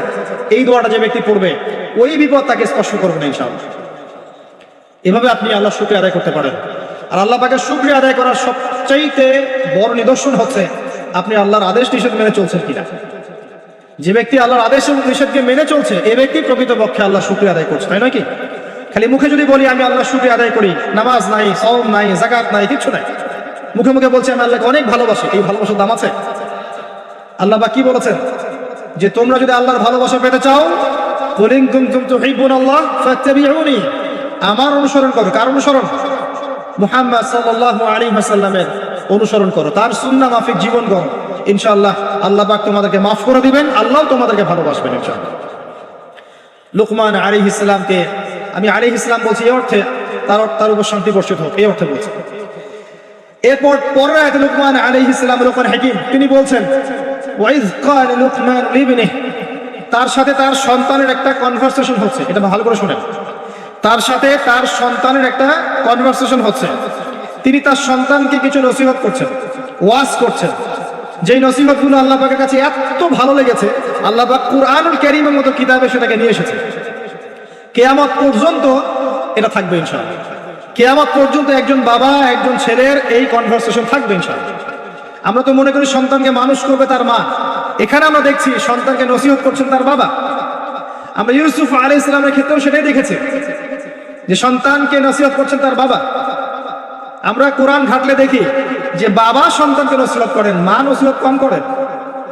জি, ইব্রাহিম আলাইহিস সালাম কথা বলছেন তার সন্তানের সাথে, ইউসুফ আলাইহিস সালামের সাথে তার বাবা কথা বলছেন, লুকমান আলাইহিস সালামের সাথে তার সন্তান কথোপকথন হচ্ছে। তাহলে কোরআন দেখাচ্ছে বাপ কা বেটা, বাপ যেমন সন্তান তেমন। বাপ হবে সন্তানের রিয়েল গার্ডিয়ান, মা তাকে মানুষ করবে, ইলম, প্রজ্ঞা, বাস্তবতা শেখাবে কে? বাবা। আর আমাদের বাবারা এখন মানি মেকিং মেশিন, তারা খালি টাকা আর্ন করার মেশিন। সকাল 10টায় বেরাবে, আবার রাত 10টায় আসবে। সন্তানের সাথে বাবার কোনো মিল মহব্বত নাই, দেখাশোনাই নাই। এটা ঠিক নয়। সন্তানকে মানুষ করতে হবে বাবাকে, তাকে প্যারেন্টিং শেখাতে হবে। আমাদের বাবাদেরকে প্যারেন্টিং শেখাতে হবে, মাদেরকেও শেখাতে হবে। আসেন আমরা এখান থেকে দেখব কিভাবে তিনি তার সন্তানকে নসিহত করছেন। এই নসিহত শুধু সন্তানের জন্য নয়, প্রত্যেকটা মানুষের জন্যই। আমরা এই নসিহতগুলোর মধ্য দিয়ে আমাদের লেকচারের ইতি টানবো ইনশাআল্লাহ তাআলা। আসুন, ওয়াইজ ক্বাল লুকমান লিবনিহি, যখন লুকমান হাকিম তার সন্তানকে বলেছিলেন, কি বলেছেন? ইয়া বুনাই, আদর করে বলছেন হে আমার সন্তান, বাবা শুনো, লা তুশরিক বিল্লাহ। প্রথম নসিহত কি? আল্লাহর সাথে শিরিক করো না। লা তুশরিক বিল্লাহ, আল্লাহর সাথে শিরিক করো না। আমরা আমাদের সন্তানকে প্রথম কি শিখাই? হামটি ডামটি স্যাট অন এ ওয়াল, আমরা শিখাই Jack and Jill went up the hill. আমরা শিখেছি জ্যাক একটা ছেলের নাম, জিল একটা মেয়ের নাম, ওয়েন্ট আপ দ্য হিল আপনাদের পাহাড়ে চলে গেল, বান্দরবনের পাহাড়ের কোনায় চলে গেল একটা ছেলে একটা মেয়ে, তারপর কোনায় গিয়ে কি করলো সেটা আপনারাই বোঝেন। তা আমরা ছোটবেলা থেকে বাচ্চাকে শিখাই Jack and Jill went up the hill. কি বুঝলেন? প্রত্যেকটা ক্ষেত্রে সমস্যা। আপনি শরিয়াতে কি শিখাচ্ছেন? আমটি আপনি খাবেন পেরে? কার গাছের আম আপনি পেরে খাবেন? যাত্রার গাছের আম আপনি পেরে খেতে পারবেন? শুরুতে অজগর আসছে তেরে, সন্তানকে ভয় দেখ, অজগর তেরে আসছে, ওই বাচ্চা অজগরের কি বুঝে? শরিয়াতে অজগর আসছে তেরে ভয়, আগে ভয় শেখানো হচ্ছে। শরিয়াতে অজগর আসছে তেরে ভয়, আপনি ভয় পাচ্ছেন, বাচ্চা ভয় পাচ্ছে, রাত্রে ঘুমের স্বপ্ন থেকে অজগর তেরে আসছে। হ্যাঁ, আপনি বাচ্চার সাথে যে কথোপকথনগুলো করবেন রাত্রে সেগুলো সে স্বপ্ন দেখতে পারে। শরিয়াতে আপনি শিখাচ্ছেন আমটি খাবে পরে, কার গাছের আম পেরে খাবে? গাছকে আপনার? যাত্রার গাছের আম পেরে খাবে? সে চুরি করা শিখলো সে। এই তো হচ্ছে এখানে শাব্দিকভাবে পরিবর্তন না আনতে পারলে, নৈতিকতা না ঢুকাতে পারলে সমস্যা তো। আর কালচার এভাবেই চলছে কেন? কেউ মাথা ঘামায় না কেন? সুবহানাল্লাহ, বই পুস্তক এখন টোটালি চেঞ্জ হয়ে, দিন দিন চেঞ্জ হচ্ছে।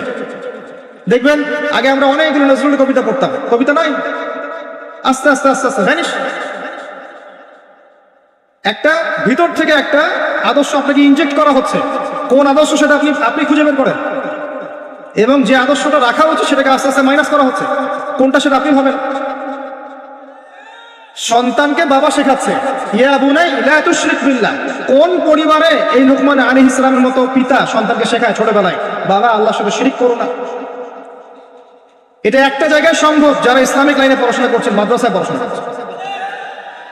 আর এখানে আমরা এমন ভাবে তাকাই এদের দিকে যে এরা সমাজের সবচেয়ে নোংরা কিট নাকি, নাউযুবিল্লাহ। তো দেখেন আমরা আরো শিখাই বাবা তোমাকে বড় হতে হবে, নিজের পায়ে দাঁড়াতে হবে, বৃদ্ধ বয়সে বাবাকে দেখতে হবে, মাকে দেখতে হবে, প্রতিষ্ঠিত হতে হবে। আগে আমরা বাচ্চাদেরকে এগুলো শিখাই। আর লুকমান হাকিম তার সন্তানকে শিখাচ্ছেন প্যারেন্টিং। দেখেন ইসলামিক প্যারেন্টিং, যে প্যারেন্টিংটা আল্লাহ পাক কবুল করেছেন, কোরআন নাযিল করেছেন, কিয়ামত পর্যন্ত থাকবে ইনশাআল্লাহ। বাবা আল্লাহর সাথে শিরিক করো না। আগে সন্তানকে শেখান শিরিক কি জিনিস, তাওহীদ কি জিনিস। তখন বাবা সন্তান প্রশ্ন করবে বাবা শিরিক কি, তখন আপনি আস্তে আস্তে ওর বুঝ অনুযায়ী ওকে বলবেন। ওর বয়স যদি 5 বছর হয় একটা কথা বলবেন, 10 বছর হলে আরো বেশি বোঝাবেন, 15 হলে আরো বেশি বোঝাবেন। যখন ম্যাচুরিটি যেমন তেমনি বোঝাবেন। যদি ম্যাচুরিটি হয়ে যায় আপনি বোঝাবেন যে বাবা শোনো শিরিক মোটামুটি 3 রকম হয়ে থাকে। মানুষ কথায় শিরিক করে, কাজে শিরিক করে, এবং মানুষ বিশ্বাসে শিরিক করে। যেমন কেউ যদি মনে করে বাবা যে আল্লাহ বলতে কেউ নাই তাহলে শিরক হবে। কেউ যদি মনে করে সৃষ্টিকর্তা আল্লাহ না অন্য কেউ তাহলে শিরক হবে। কেউ যদি মনে করে আল্লাহ পাশাপাশি আরো সৃষ্টিকর্তা আছে তাহলে শিরক হবে। সন্তান বুঝবে না, একটা স্কুলের বাচ্চা বুঝবে না, ক্লাস 9-10 বাচ্চা বুঝবে না, কলেজের বাচ্চা বুঝবে না, একদম ছোট বাচ্চা কিছুই বোঝে না, ওকে বোঝানো যায় না আল্লাহ তোমাকে সৃষ্টি করেছেন, আল্লাহ ছাড়া কেউ নাই সৃষ্টিকর্তা। আল্লাহ তোমাকে সৃষ্টি করেছেন হয়তো বুঝবে না, আল্লাহ তোমাকে বানিয়েছেন ও বুঝবে না। আল্লাহ তোমাকে বানিয়েছেন, এই দেখো বাবা বাড়িটা আমরা বানিয়েছি, তোমার বাড়ি আমাদের বাড়ি আমরা বানিয়েছি, ও বুঝবে না। আল্লাহ তোমাকে বানিয়েছেন, তুমি মায়ের পেটে ছিলে, সেখান থেকে আল্লাহ তোমাকে দুনিয়ায় নিয়ে এসেছেন, বুঝবে না। বাচ্চাদের একটা ফিলোসফি থাকে, বাচ্চারা অনেক কিছু বোঝে, জানেন বাচ্চারা অনেক কিছু বোঝে। একটা বাচ্চাকে আপনি বলেন প্যান্টটা খোলো তো, ও খুলবে না জীবনেও। একটা বাচ্চাকে বলেন এই তোমার প্যান্টটা খোলো দেখি তুমি মুসলমানি করেছো কিনা। আমরা মজা করি না ছোটবেলায়, বাচ্চারা খুলতে চায় না, কারণ এই যে লজ্জাশীলতা আল্লাহ পাক দিয়ে তাকে পৃথিবীতে পাঠিয়েছেন। বাচ্চাদের ফিলোসফি আছে, এটা নিয়ে যারা বাচ্চাদেরকে নিয়ে পড়াশোনা করে, আপনার কোর্স করায়, ট্রেনিং দেয়, তাদেরকে জিজ্ঞাসা করে। বাচ্চাদের সাথে শুদ্ধ ভাষায় কথা বলতে বলা হয়, বাচ্চাদের সাথে শুদ্ধ ভাষায় কথা বলতে বলা হয়, যাতে ওরা শুদ্ধ ভাষা শেখে। বাচ্চাদের সাথে বাচ্চাদের মতো আচরণ করতে নিষেধ করা হয় এখন, তাদের সাথে ম্যাচিউর আচরণ করতে উৎসাহিত করা হয়, তারা শিখবে বাস্তবতা কি জিনিস। বাচ্চাদেরকে বেশি বেশি খেলাধুলা করতে উৎসাহিত করা হয়, খেলার মধ্য দিয়ে নেতৃত্বদের গুণাবলী অর্জন হয়। ওদেরকে মাঠে খেলতে দিতে হয়, বৃষ্টি কাদায় মাখামাখি করতে দিতে হয়, ওরা বুঝবে। গায়ের সাথে যখন মাটি লাগবে, প্রকৃতির সাথে মিশবে, ওরা হৃদয়টা বড় হবে। দেখবেন মুহাম্মদ সাল্লাল্লাহু আলাইহি সাল্লামকে যখন তিনি জন্ম নিয়েছেন, প্রথম 4-5 বছর তাকে ওই আরবের বেদুইনদের কাছে রাখা হয়েছে। ওখানে তিনি ভাষা শিখেছেন, মরুভূমিতে দৌড়িয়েছেন, খেলেছেন, ফিজিক্যালি স্ট্রং হয়েছেন, ভাষা শিখেছেন, শুদ্ধ কথা শিখেছেন। এরপরে হৃষ্টপৃষ্ট হয়ে তারপর মায়ের কাছে ফেরত দেওয়া হয়েছে। এখনকার জেনারেশনের বাচ্চাগুলোকে দেখেন কিভাবে বড় হয়ে ওঠে। আসেন, অনেক লম্বা হয়ে যাবে, আমি পয়েন্টে চলে আসেন। বাচ্চাকে বোঝানো যায় না যে এর বয়স হিসাবে আপনি বোঝাবেন যে কেউ যদি মনে করে যে বাবা আল্লাহর পাশাপাশি অন্য কোনো সৃষ্টিকর্তা আছে যে তোমাকে বানিয়েছে, তাহলে শিরক হয়ে যাবে। আর শিরকটা হচ্ছে এমন একটা পাপ। শিরকটা কি আব্বু জিজ্ঞাসা করবেন, বাবা শিরক এমন একটা পাপের নাম যেই পাপটা আল্লাহ পছন্দ করেন না। এটা একটা খারাপ জিনিস, পাপ হয়তো বুঝবে না। শিরক একটা কি জিনিস? খারাপ জিনিস। শিরক খারাপ। তোমাকে আমি আদর করছি আব্বু, এটা ভালো না? বলবে হ্যাঁ ভালো। তোমাকে যদি একটা থাপ্পড় দেই, খারাপ না? হ্যাঁ খারাপ। শিরক একটা খারাপ জিনিস, বাচ্চাকে বোঝানো যাবে না। বোঝাতে গেলে পারলে সবকিছু বোঝানো সম্ভব। আর আরেকটু ম্যাচিউর যখন হচ্ছে, এই বাচ্চা তো ম্যাচিউর, যাকে বোঝানো হচ্ছে ইন্না শিরকা লাযুলমুন আযীম, এ তো ম্যাচিউর বাচ্চা, স্কুল কলেজ এই লেভেলের বাচ্চা। তো তাকে বোঝান যে কেউ যদি আল্লাহ ছাড়া অন্য কারো নামে কসম করে শিরক হয়ে যায়, কেউ যদি আল্লাহ ছাড়া অন্য কারো নামে নজর মানত করে শিরক হয়ে যায়, কেউ যদি আল্লাহ ছাড়া অন্য কারো নামে কুরবানি দেয় শিরক হয়ে যায়, কেউ যদি আল্লাহ ছাড়া অন্য কারো জন্য ইবাদত করে, নামাজ পড়ে, রোজা রাখে, হজ করে, যাকাত দেয়, শিরক হয়ে যাবে। কেউ যদি আল্লাহ ছাড়া অন্য কারোর কাছে চায় তাহলে শিরক হয়ে যাবে, ইত্যাদি ইত্যাদি। এগুলো বোঝানো সম্ভব নয়? সম্ভব। এতটুকু তো বলা যায় আল্লাহ থেকেই সবকিছু হয়, মানুষের কোনো ক্ষমতা নাই। বুঝবে না সে? ইন্না শিরকা লাযুলমুন আযীম। বাচ্চাকে প্রথম শিখাচ্ছেন তার বাবা, বাবা শিরক করো না, শিরক হচ্ছে সবচেয়ে বড় জুলুম, সবচেয়ে বড় পাপ। আর আমরা আপনাদেরকে বলছি, শিরকের পাপ নিয়ে কেউ যদি মারা যায়, 99% সম্ভাবনা সে ব্যক্তি জাহান্নামে যাবে।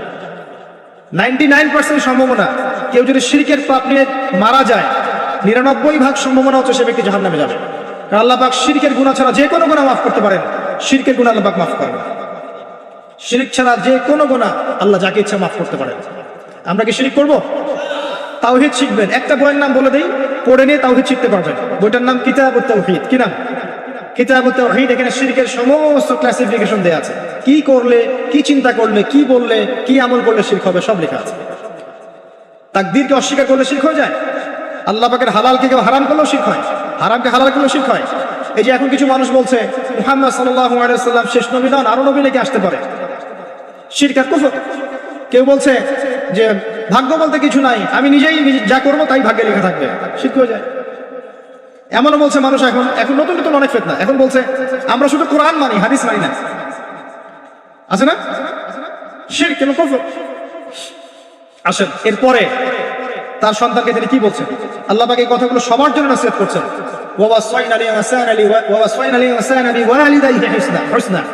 এরপর আল্লাহ পাক বলছেন মানুষকে আদেশ করা হচ্ছে যেন মানুষ তার পিতা মাতার সাথে সুন্দর আচরণ করে।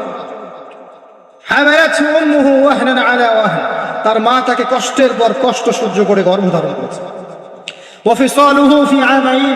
তাকে প্রসব করেছেন এবং 2 বছর দুধ পান করিয়েছেন। আনিশকুরলি, মানুষকে আদেশ করা হচ্ছে যেন মানুষ আমার শুকরিয়া আদায় করে। আল্লাহ পাক বলছেন ওয়ালিওয়ালিদাই, এবং তার পিতামাতার শুকরিয়া আদায় করে। ওয়াইলাইয়াল মাসির, আমার কাছেই ফিরে আসতে হবে। এই যে একটা আয়াতে কত শিক্ষা। সন্তানকে শেখানো হচ্ছে পিতামাতার সাথে ভালো আচরণ করো। সন্তানকে ছোটবেলা থেকে যদি শেখানো যায় যে পিতামাতা কি জিনিস, ওই সন্তানকে বড় হয়ে বৃদ্ধাশ্রমে বাবা মাকে পাঠাবে? ওই সন্তান পাঠাবে যাকে আপনি মানুষ করতে পারছেন না, সময় দিতে পারছেন না। আপনিও ব্যস্ত, আপনার স্ত্রীও ব্যস্ত, ফ্যামিলিস্ট রেভলিউশন, আপনিও ব্যস্ত, স্ত্রীও ব্যস্ত। বাচ্চা মানুষ হচ্ছে ওই যে ডে কেয়ার সেন্টারে কাজের বুয়ার কাছে। তো কাজের বুয়ার আদর্শই সে বড় হবে। আমি আমার শিক্ষাকে যদি সন্তানের মধ্যে দেই, আমার সন্তান আমার মতো হবে স্বাভাবিক। আমার শিক্ষা না পেয়ে যদি অন্য কারো শিক্ষা সে পায়, তাহলে তার মতো হতে পারে, এটাই স্বাভাবিক। আপনি আপনার জায়গা থেকে চেষ্টা করলেন, ভবিষ্যতে গিয়ে আমাদের অবর্তমানে সন্তান কোন পথে যাবে আমরা জানি না। জানি নূহ আলাইহিস সালামের সন্তান বিপদগামী হয় নাই? হয়েছে, এটা পরের ব্যাপার। আমরা তো আমাদের জায়গা থেকে চেষ্টা করবো না? সন্তানকে শেখানো হচ্ছে পিতা মাতার সাথে ভক্তি শ্রদ্ধা করে চলো, কারণ তোমার মা তোমাকে কষ্টের পর কষ্ট সহ্য করে জন্ম দিয়েছেন। মায়ের প্রসব বেদনার একটা মোমেন্ট, একটা সেকেন্ড আমরা শোধ করতে পারবো? মায়ের দুধের 1 ফোঁটা দুধের দাম শোধ করতে পারবো? আজকে সেই মাকে দেখেন বৃদ্ধাশ্রমে রেখে আসে, সেই মাকে দেখেন মার্ডার করছে সন্তান সম্পত্তির জন্য, করছে না? এগুলো কি নতুন কথা না? অহরহ হচ্ছে এগুলো। এবং আপনি এখানে পিতা মাতারও দোষ এড়াতে পারেন না। যখন পিতা মাতা সন্তানকে ইসলামিক আদর্শে বড় না করে ওই অন্যান্য বস্তুবাদী আদর্শে বড় করেছে, তখন সন্তান বড় হয়ে এমন বিপদগামী হয়েছে। এখানে পিতা মাতারও দোষ আছে। আল্লাহ পাক আমাদেরকে বোঝার তৌফিক দান করুন। আল্লাহ পাক এরপরে আবারও বলছেন আমার শুকরিয়া আদায় করো, তোমার পিতা মাতারও শুকরিয়া আদায় করো। মনে রেখো আমার কাছেই তোমাদেরকে ফিরে আসতে হবে। একটা দোয়া আল্লাহ শিখিয়ে দিয়েছেন অন্য একটা সূরার মধ্যে, যে যখন তোমাদের পিতামাতা বৃদ্ধ বয়সে চলে যাবে তাদের সাথে এমন আচরণ করো যে উফ শব্দটা পর্যন্ত তাদেরকে বলো না। উফ শব্দটাও বলো না, বিরক্তি ভরে উফ শব্দটিও করো না। কোন সূরায় আছে? সূরা বনী ইসরাঈলের মধ্যে আছে, وَقَضَى رَبُّكَ أَلَّا تَعْبُدُوا إِلَّا إِيَّاهُ وَبِالْوَالِدَيْنِ إِحْسَانًا وَإِمَّا يَبْلُغَنَّ عِندَكَ الْكِبَرَ أَحَدُهُمَا أَوْ كِلَاهُمَا فَلَا تَقُل لَّهُمَا أُفٍّ وَلَا تَنْهَرْهُمَا وَقُل لَّهُمَا قَوْلًا كَرِيمًا واخفض لهما جناح الذل من الرحمة। তাদের জন্য ভালোবাসার এই বাহু প্রশস্ত করে দাও। وقل رب ارحمهما كما ربياني صغيرا। আমরা এই দোয়াগুলো করব পিতামাতার জন্য, আল্লাহ পাক তৌফিক দান। যাদের পিতামাতা নাই তারা জানে মা কি জিনিস আর বাবা কি জিনিস। আরেকটা হাদিস বলে আপনাকে, অন্যদিকে যাচ্ছি। যদি আপনি আমি চাই, পছন্দ করি যে আল্লাহ পাক আমাকে বেহিসাব রিজিক দান করুক, চাই না আমরা? রিজিক মানে সম্মান, জ্ঞান, খাবার, কাপড়, বাসস্থান, রিজিক, সবকিছু রিজিক। আমাদের সবকিছুই রিজিক। জ্ঞানও আমাদের রিজিক, রিজিক না? সুস্থতা রিজিক না? খাবার, কাপড় চোপড়, বাসস্থান, সন্তান সন্ততি, স্ত্রী সন্তান, এগুলো কি রিজিক না? যদি আপনি চান রিজিক প্রশস্ত হোক তাহলে একটা কাজ করবেন, একটা কাজ, সেই কাজটা হচ্ছে আত্মীয়তার সম্পর্ক বজায় রাখবেন। কি করবেন? আত্মীয়তার সম্পর্ক বজায় রাখবেন। আত্মীয়তার সম্পর্ক বজায় রাখার জন্য কিছু মৌসুম আসে, যেমন রমজান মাস একটা মৌসুম।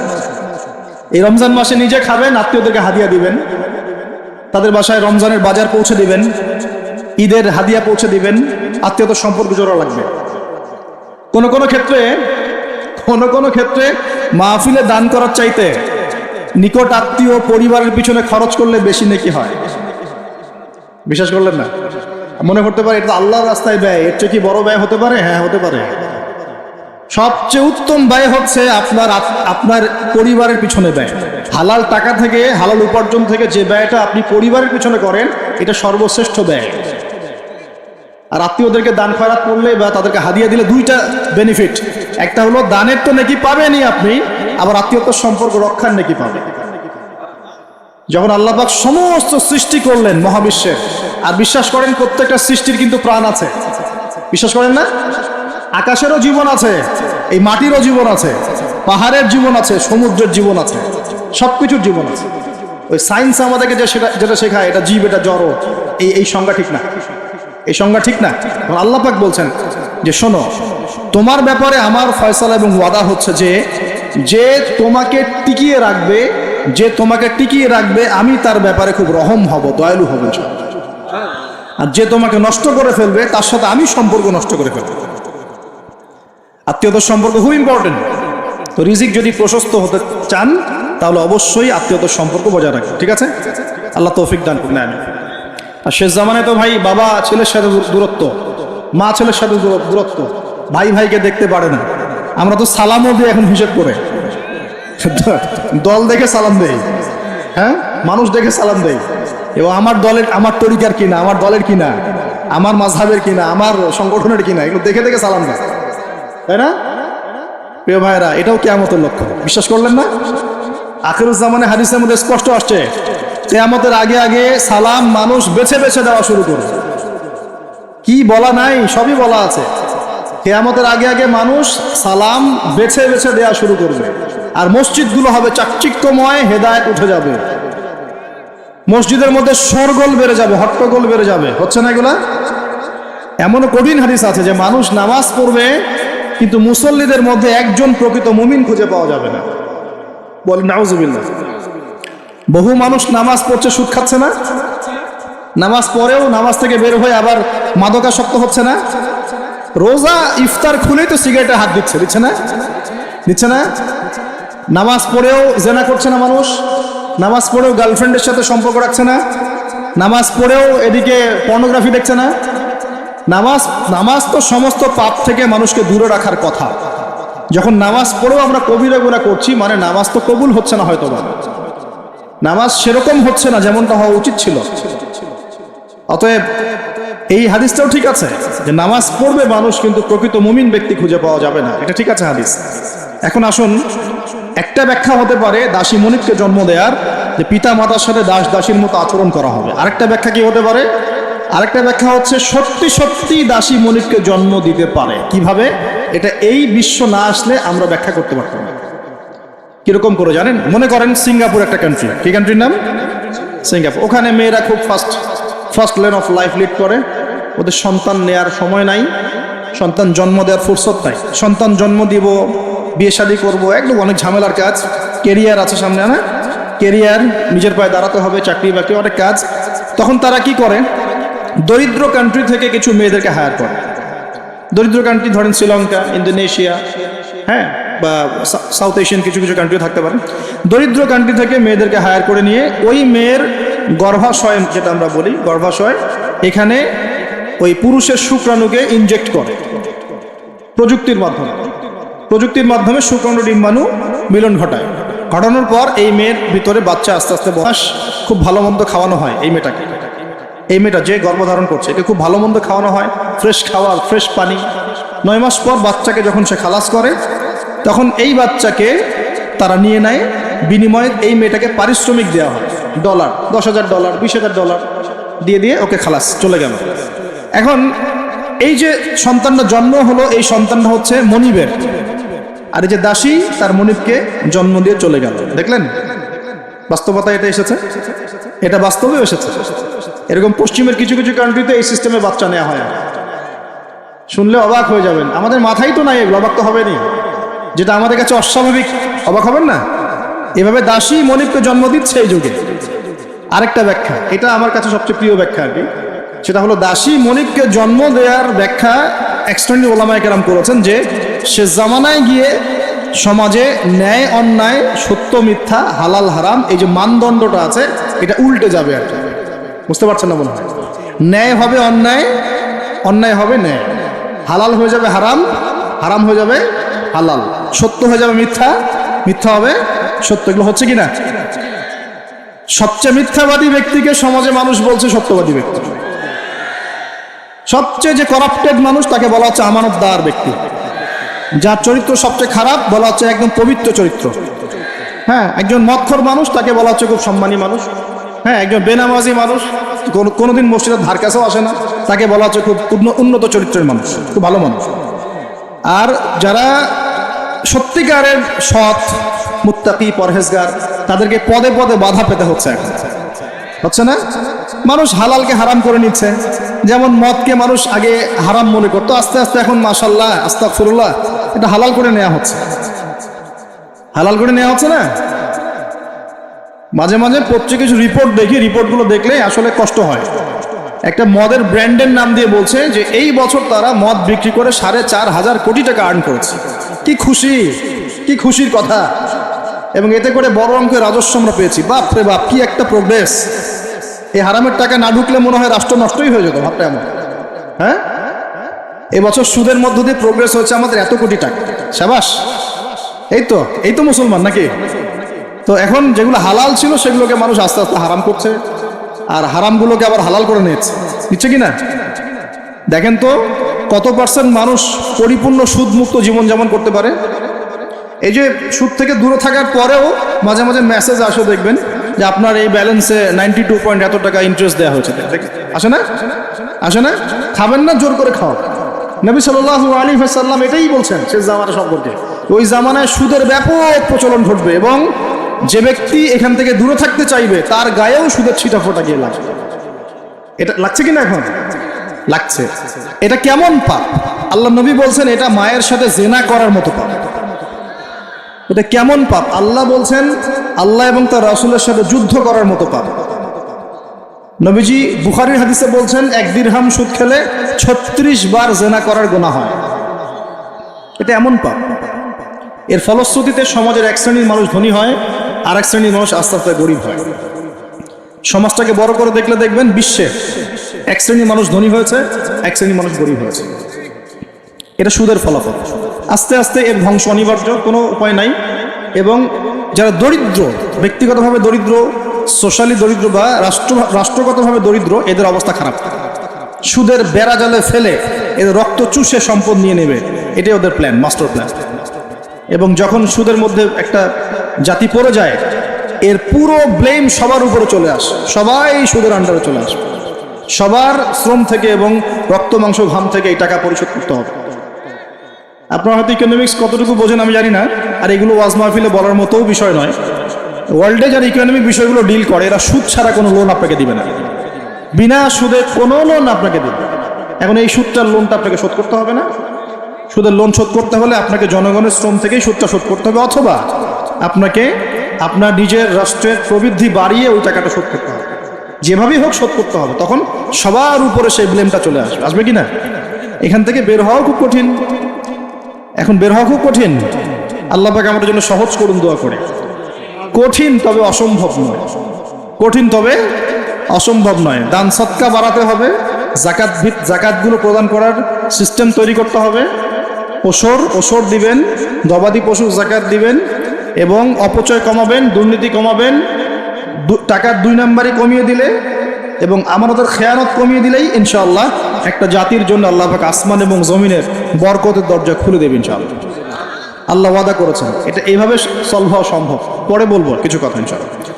তো এখানে আমার কাছে এই ব্যাখ্যাটা বেশি পছন্দ। নবীজিকে বলছেন যে আমাদের সাইন বলেন, কিছু সাইন বলেন। নবীজি বলছেন দাসী মনিবকে জন্ম দিবে, তার অন্যতম ব্যাখ্যা হলো শেষ জামানায় হক বাতিল, ন্যায় অন্যায়, সত্য মিথ্যার মানদণ্ড উল্টে যাবে।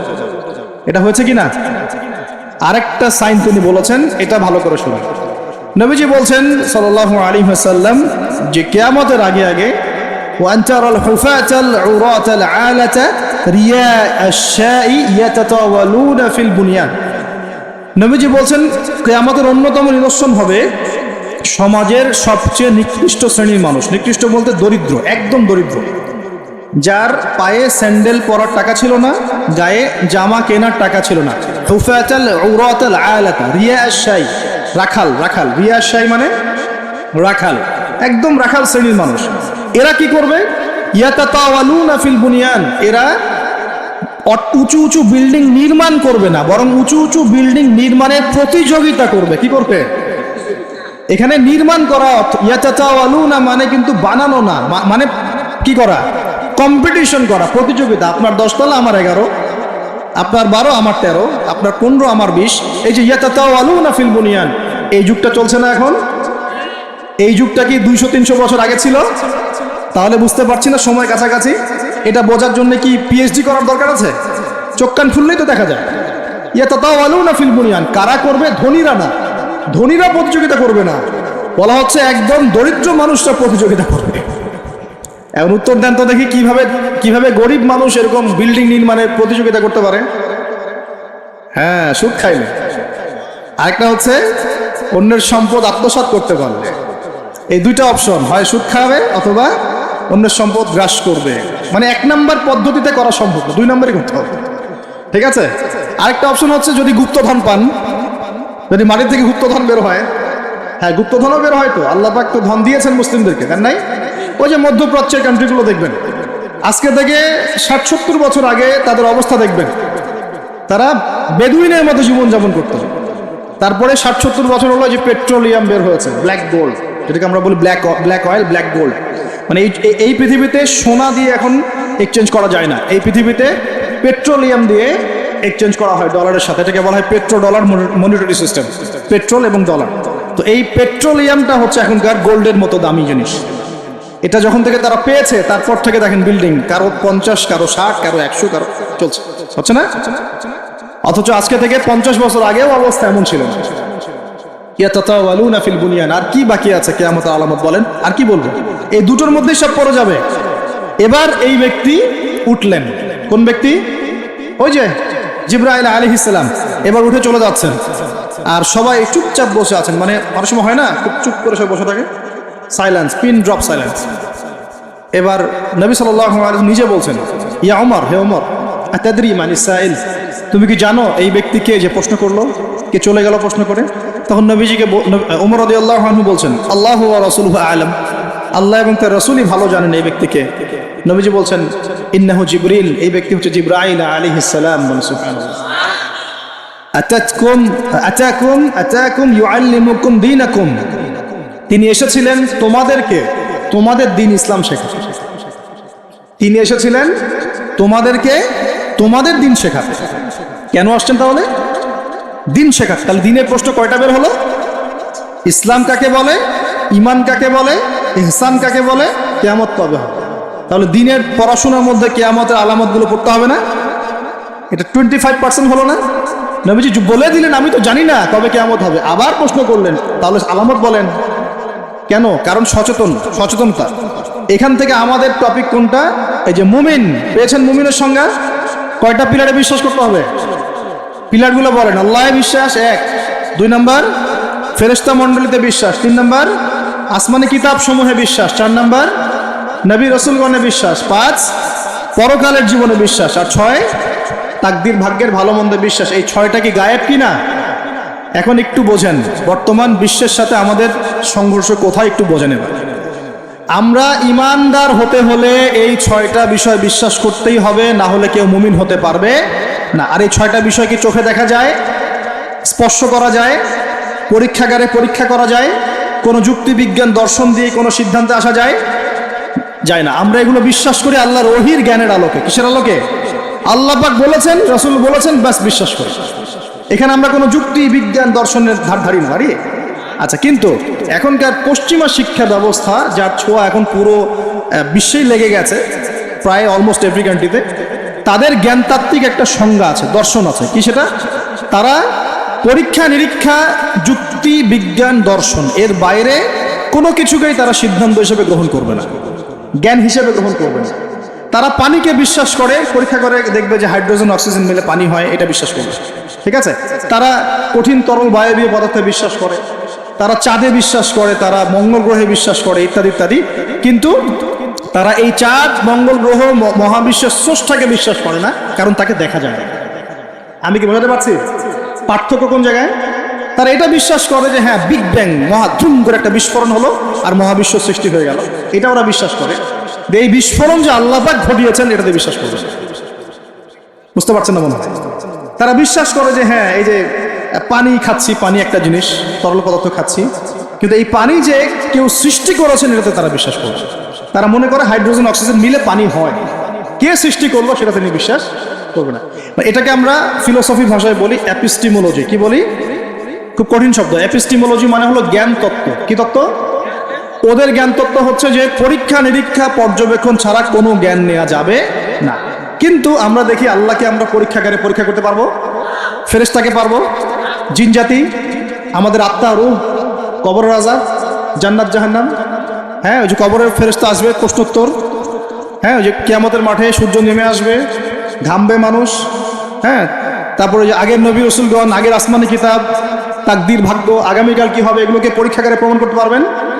এই কারণেই তারা আমাদের এই ধর্মীয় কনসেপ্টে বিশ্বাস করে না।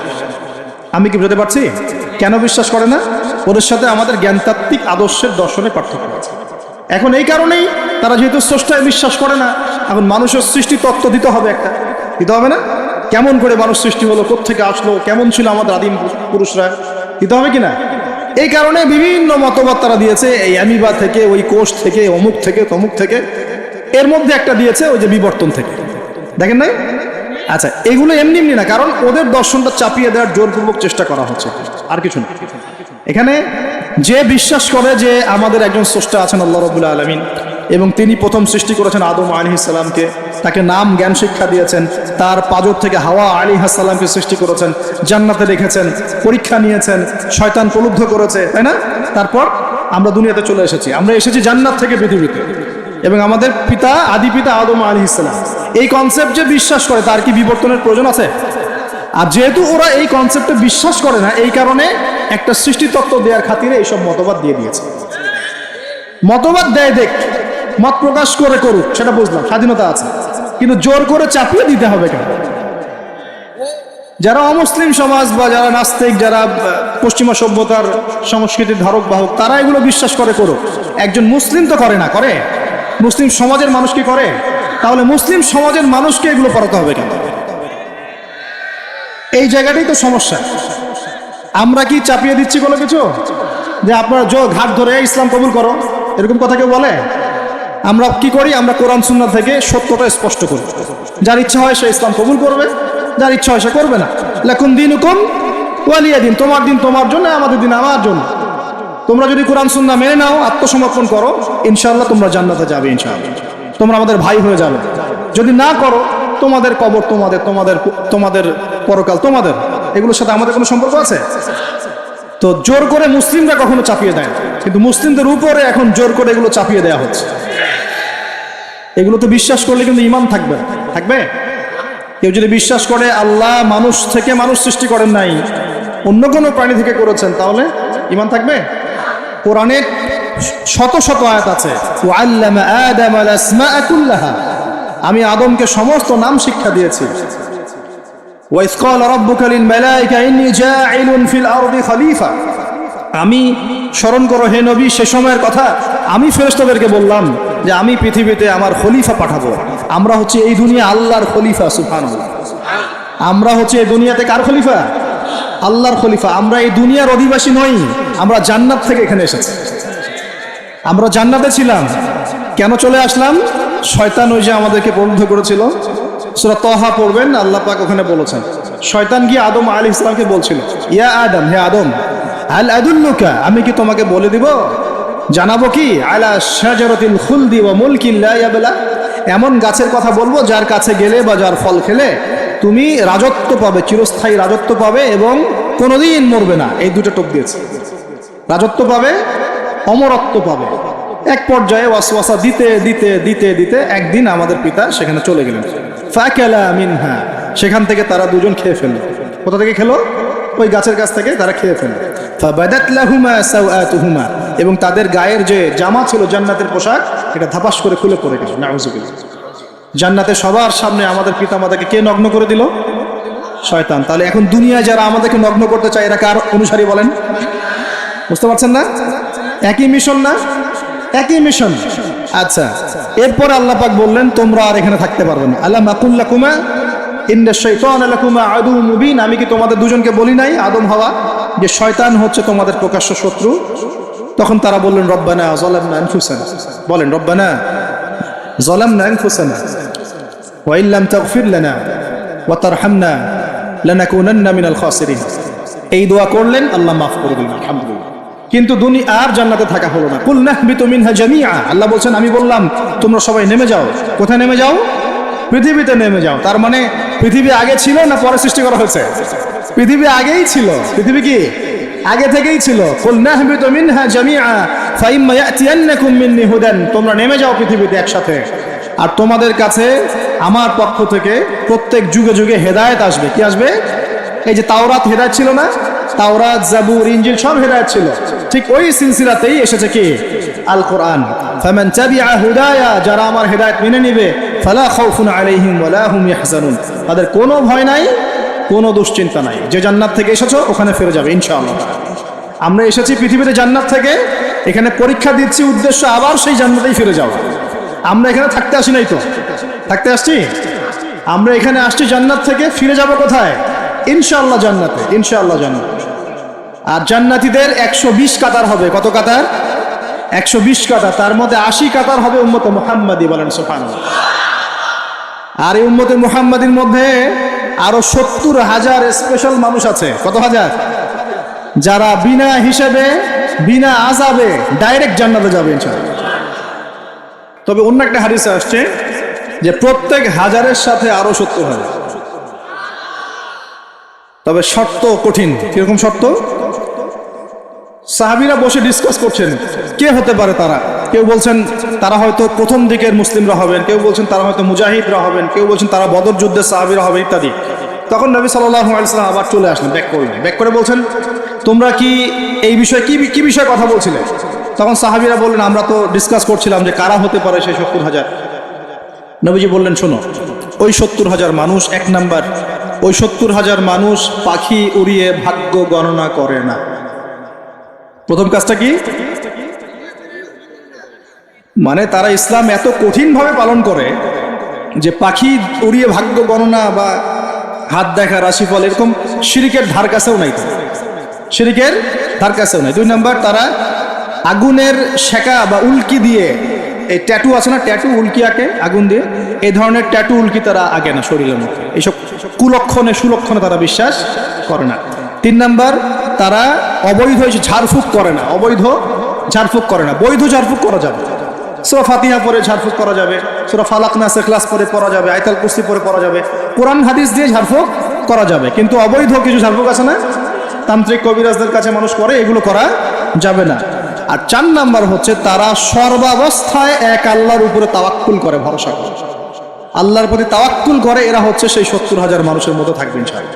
এক সাহাবী দাঁড়িয়ে বললেন, ওয়াকাশা দাঁড়িয়ে বলছেন যে ইয়া রাসূলুল্লাহ, আমার জন্য দোয়া করেন, আমি যেন সেই 70,000-এর মধ্যে থাকতে পারি। তো নবীজি বললেন, হ্যাঁ তুমি 70,000-এর মধ্যে একজন। এরপর আরো দুজন সাহাবী দাঁড়িয়ে গেলেন, আমার জন্য দোয়া করেন। নবীজি বললেন, না, ওয়াকাশা অগ্রগামী হয়েছে। এভাবে সবার জন্য দোয়া করতে থাকলে দরজা কি হতো? বন্ধ হয়ে যেত। এই দরজা খোলা আছে। এই যুগের মানুষও হতে পারে না? যে ব্যক্তি শিরক করে না, আল্লাহ ভরসা করে, কোন রকম কুলক্ষণে বিশ্বাস করে না, ইসলাম পরিপূর্ণরূপে পালন করে, ইনশাআল্লাহ তাআলা আল্লাহ চাইলে তাদেরকে আল্লাহ পাক 70,000-এর মধ্যে আশ্রয় দিবেন, অংশ দিবেন ইনশাআল্লাহ। তো আমরা বলছিলাম যে আমরা কোত্থেকে আসছি ভাই? জান্নাত থেকে। কোথায় যাব? ইনশাআল্লাহ। এর মাঝখানে শয়তানের পথ রয়েছে কিছু, শয়তানের ফিতনা। কি ফিতনা? শয়তান চায়, শয়তান কিন্তু ওয়াদা করে আসছে, চ্যালেঞ্জ করে আসছে আল্লাহর কাছে। কি করছে? চ্যালেঞ্জ। শয়তান কি চ্যালেঞ্জ করছে জানেন? শয়তান চ্যালেঞ্জ করছে যে রব্বি, শয়তান বলছে রব্বি মানে হে আমার রব। শয়তান কিন্তু আস্তিক, শয়তান কিন্তু আল্লাহকে বিশ্বাস করে। সে বলছে রব্বি, হে আমার রব, আনজিরনি, আমাকে অবকাশ দিন, ইলা ইয়াউমি ইউবআসুন, কিয়ামত দিবস পর্যন্ত অবকাশ দিন। আল্লাহ বলছেন ফাইন্নাকা মিনাল মুনজারিন, যাও তোমাকে অবকাশ দেওয়া হলো। কিয়ামত পর্যন্ত সময় আল্লাহর কাছে এমন বড় কিছু নয়, খুব সামান্য। এবার সে বলছে রব্বি ফাবিমা আগওয়াইতানি, হে আল্লাহ, যে আদমের জন্য আজকে আমাকে জান্নাত থেকে বের করে দেয়া হলো সিজদা না করার কারণে, লা আকুদান্না লাহু সিরাতাকাল মুস্তাকিম, ওই আদমকে জাহান্নামে নেয়ার জন্য আমি সরল পথে ওঠ পেতে বসে থাকব। বসে থাকে না শয়তান?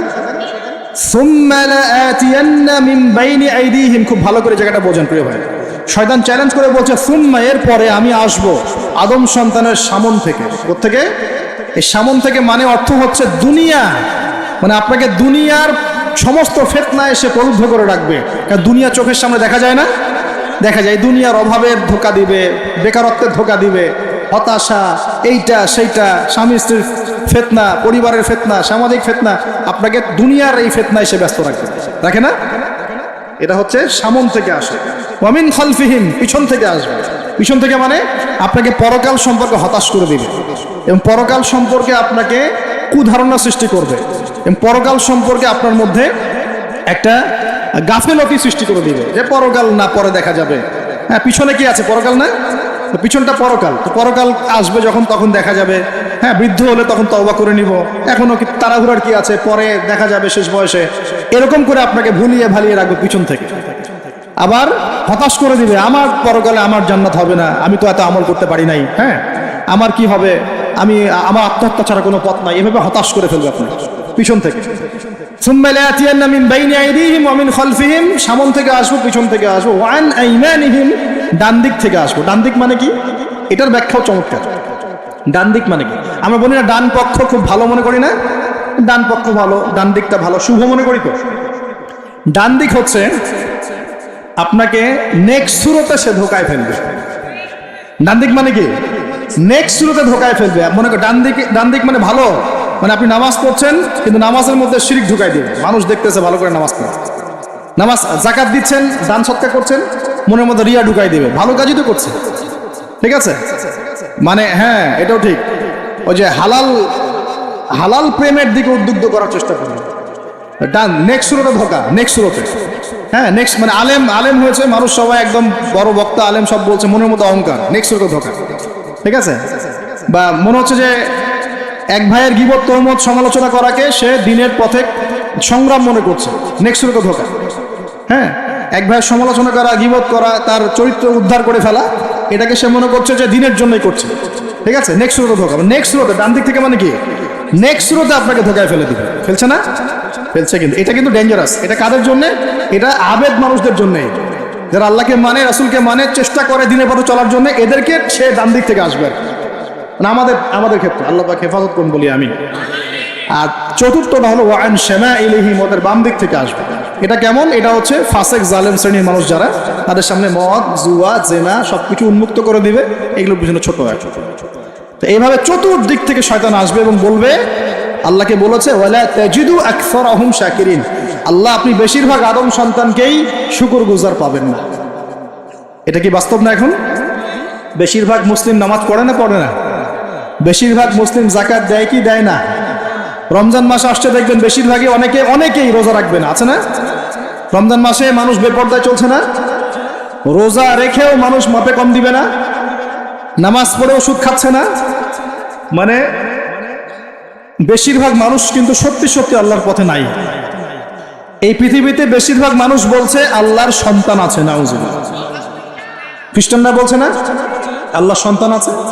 তো বেশিরভাগ মানুষকে আমি পথভ্রষ্ট করে ছাড়বো, শয়তান কিন্তু বলে গেছে, এবং সেটা কিন্তু বাস্তব হচ্ছেও। আল্লাহ পাক অন্য সূরায় বলেছেন, ওয়াকালিলুম মিন ইবাদিয়াশ শাকুর, আমার শুকরগুজার বান্দা খুব কম হবে।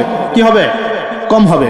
হাদিসের মধ্যেও আসছে যে তোমরা ৭৩ দলে ভাগ হয়ে যাবে। কত দল? তার মধ্যে একটা মাত্র দল জান্নাতে যাবে। কয়টা দল? মা আনা আলাইহি ওয়া আসহাবি, আমি যার উপরে আছি, আমার সাহাবীরা যার উপরে আছে। তো বুঝতে পারছি যে জাহান্নামে বেশিরভাগ মানুষই যাবে, অল্প মানুষই জান্নাতে যাবে। তবে জান্নাতীদের মধ্যে বেশিরভাগ হবে উম্মতে মুহাম্মাদের মধ্যে ইনশাআল্লাহ। আর তবে সুসংবাদ আছে। সুসংবাদ কি? আল্লাহ রাব্বুল আলামিন আমাদের নবীজিকে একটা ওয়াদা করেছেন, এটা গিফট, হাদিয়া দিয়েছেন। কিরকম হাদিয়া? আমাদের নবীজিকে আল্লাহ পাক বলেছেন, হে মুহাম্মদ সাল্লাল্লাহু আলাইহি ওয়াসাল্লাম, তোমার উম্মতের মধ্যে কোনো ব্যক্তি যদি আসমান জমিনের সমান গুনাহ করে কিন্তু তার আমল নামায় শিরকের কোনো পাপ থাকে না, শিরকের কোনো গুনাহ নাই, আমি তার সামনে আসমান জমিন সমান ক্ষমা নিয়ে হাজির হব ইনশাআল্লাহ। মানে যে ব্যক্তি লা ইলাহা ইল্লাল্লাহ মন থেকে পড়েছে, আমল করার চেষ্টা করেছে, শিরক থেকে বেঁচে থাকার চেষ্টা করেছে, ইনশাআল্লাহ একদিন না একদিন সে জান্নাতে যাবেই যাবে। এটা তো খুশির কথা আমাদের জন্য। আল্লাহ পাক আমাদেরকে তাওহীদপন্থী বানাক এবং শিরক থেকে বাঁচিয়ে রাখুন। এখন মুমিনের সংজ্ঞা তো বুঝলেন, এই সমস্ত গায়েবে আমরা বিশ্বাস করি বলেই আমরা কি মুমিন। এই মুমিনদেরকে আল্লাহ পাক বলছেন ইত্তাকুল্লাহ, তোমরা আল্লাহকে ভয় করো। কি করো? আর মুমিন হলেই মুত্তাকি হওয়া যাচ্ছে না। মুমিনদেরকে আল্লাহ পাক বলছেন যে আল্লাহকে ভয় করো। আল্লাহকে ভয় করার মানে কি? এক কথায় আমি একটা অ্যান্সার দিচ্ছি। সূরা হাশরে চলে যান। কোন সূরা? সূরা হাশর। এই সূরার 7 নম্বর আয়াত। কত নম্বর? আল্লাহ পাক বলছেন ওয়ামা আতাকুমুর রাসূলু ফাখুযু, রাসূলুল্লাহ সাল্লাল্লাহু আলাইহি ওয়াসাল্লাম তোমাদেরকে যা যা দিয়েছেন সব গ্রহণ করে নাও। রাসূল যা যা দিয়েছেন গ্রহণ করে নাও। ওয়ামা নাহাকুম আনহু ফান্তাহু, রাসূল যা যা নিষেধ করেছেন ছেড়ে দাও। সোজা কথা, রাসূল যা যা নিষেধ করেছেন ছেড়ে দাও। এই একটা মূলনীতি মেনে চলতে পারলেই মানুষ মুত্তাকি হয়ে যাবে ইনশাআল্লাহ। এত বেশি কথা দরকার না। এই একটা মূলনীতি, রাসূল যা যা দিয়েছেন নিয়ে নাও, রাসূল যা থেকে নিষেধ করেছেন ছেড়ে দাও, ইনশাআল্লাহ তোমরা সফল হয়ে যাবে, মুত্তাকি হয়ে যাবে। রাসূল কি দিয়েছেন একটু গুছাই দিই আপনাকে। এই যে ঘুমাবো আমরা, আচ্ছা শুরু করি আপনার চেহারা। রাসূল কি আমাদেরকে ক্লিন শেভ চেহারা দিয়েছে? হ্যাঁ, আজকে এক ভাই আমাকে টেক্সট করলো, কোথায় জানি বাংলাদেশের বাধ্যতামূলক করা হয়েছে একটা প্রতিষ্ঠানে ভর্তি হতে হলে ক্লিন শেভ করতে হবে। তো চিন্তা করেন কিভাবে ফোর্স করা হচ্ছে। এভাবে তো বলতে পারতেন যে যার ইচ্ছা হয় সে শেভ করবে, যার ইচ্ছা হয় সে দাঁড়িয়ে রাখবে। এটা চাপিয়ে দেওয়া হলো না? হলো? এটা চাপিয়ে দেওয়া হলো না। আমরা যদি বলি যার ইচ্ছা হয় সে শেভ করবে, যার ইচ্ছা হয় সে দাঁড়িয়ে রাখবে, এটা কি চাপিয়ে দেওয়া হলো? এটা কি দাঁড়িয়ে রাখা চাপিয়ে দিলাম? কিন্তু তারা বলছে দাড়ি শেভ না করলে ভর্তি হওয়া যাবে না। চাপিয়ে দিল না? ধ্বংস হোক এদের। কি হোক এদের? ধ্বংস হোক। আল্লাহ পাক ধ্বংস করুক এদের। যারা নবীর সুন্নতকে এভাবে জবাই করে এদেরকে ধ্বংস করুক। একটা মানুষ একা একা করে একটা জিনিস, একা একা সে করে, একা একা সে নিজের আমল মনে করে, তার কাছে মনে হয়, সে মনে করে হ্যাঁ এটা একটা গুনার কাজ করছি, এক সময় ছেড়ে দিব ইনশাআল্লাহ। মনে করেন এমন মানুষ, এদেরকে আল্লাহ পাক মাফ করে দিবেন ইনশাআল্লাহ। এই মানুষগুলোকে আল্লাহ মাফ করে দিবেন ইনশাআল্লাহ। আমি আল্লাহকে চিনি, আমার কাছে মনে হয় আমি আল্লাহকে চিনি। একজন মানুষ মনে করে একটা শেভ করতেছে, কিন্তু তার মনে হয় যে না আসলে শেভ করাটা খারাপ কাজ, এটা খারাপ কাজ, এটা আসলে আমি বাধ্য হয়ে করছি বা করতে হচ্ছে, ইনশাআল্লাহ আমি আর একটু বড় হলে ছেড়ে দিব ইনশাআল্লাহ। আল্লাহ চাইলে তাকে মাফ করে দিবেন ইনশাআল্লাহ। আর একজন এটাকে করতে বাধ্য করছে, না এটা করতেই হবে, রাখা যাবে না সুন্নাত, এটা কাটতে হবে, শেভ করতে হবে, এ মাফ পাবে না ইনশাআল্লাহ। ইল্লা মাশাআল্লাহ, ইল্লা মাশাআল্লাহ। চাপিয়ে দেওয়া খুব খারাপ জিনিস। কেন চাপিয়ে দিবেন আপনি? কেন চাপিয়ে দিবেন? আর একজন পুরুষের সৌন্দর্যই তো হচ্ছে দাড়ি। আমি তো আফসোস করি যে দাড়ি নাই চেহারায়। কত আফসোস করি যে মানুষ, আপনাদের দাড়ি দেখলে আমার হিংসা হয়, ঈর্ষা হয়। এটা ঈর্ষা, হিংসা না, এটা কি ঈর্ষা। গাল ভর্তি দাড়ি থাকবে, দেখে কত চমৎকার লাগে মাশাআল্লাহ। আমাদের নবী সাল্লাল্লাহু আলাইহি ওয়াসাল্লামের চেয়ে কোনো হ্যান্ডসাম পুরুষ আছে? ছিল কখনো? নবী সাল্লাল্লাহু আলাইহি ওয়াসাল্লামের দাড়িগুলো এত সুন্দর ছিল, দাড়ি দিয়ে খুশবু বের হতো সুবহানাল্লাহ। এমনিতেই দাড়িতে মেহেদি না দিয়েই দাড়ি একটু ব্রাউন রঙের দাড়ি ছিল, মেহেদি দেওয়া লাগতো না, এমনি ব্রাউন কালার দাড়ি। বুঝতে পারছেন না বলো? অনেক টকটকা ফর্সা মানুষ ছিলেন তিনি। আমাদের একদম উপর লেভেল থেকে শুরু করে বাথরুমের টয়লেট পর্যন্ত সব এখন পশ্চিমা কালচারে চলছে। কোন কোন জায়গায় এমন টয়লেট দেখা যায় যে দাঁড়ায়ও পেশাব করার বুদ্ধি নেই, দেখেন নাই মনে হয়? একটা তো স্টেঞ্জা করতে হয় বা পায়ে ভর দিয়ে। কোন পায়ে? এখন এই যে ইংলিশ কমোডে আপনি বা পায়ে ভর দিয়ে কেমনে করবেন বলেন দেখি? কিভাবে সুযোগ আছে? আর পাবলিক টয়লেট যদি হয় তাহলে ওটাতে বসলে কাপড় এগুলো পাক থাকবে, ওটাতে নামাজ হবে? চিন্তা করেন তো, সূচিবায়ু হয় না? আচ্ছা, সব জায়গায় পশ্চিমা সভ্যতা ঢুকে গেছে, সব জায়গায়, বাথরুম থেকে শুরু করে একদম ওই বিশ্ব পরিচালনা পর্যন্ত সব ওদের শূন্যতা চলছে। আর কিছু দেখলাম যে এরকম কিছু বোল বা বাটির মতো রেখে দিয়েছে, ওখানে দাঁড়ায় দাঁড়াই ধরে ধরে করতে হবে। হ্যাঁ, এখন দেখা যায় কোনো মানুষের হাইট 6 ফুট, কোনো মানুষের 5 ফুট, কোনো মানুষের 4 ফুট। এখন যদি ম্যাচ না করেন কি করবে? পাপ যদি ঠিক না হয় কি করবে? চিন্তা, এগুলো দেখেন নাই মনে হয়?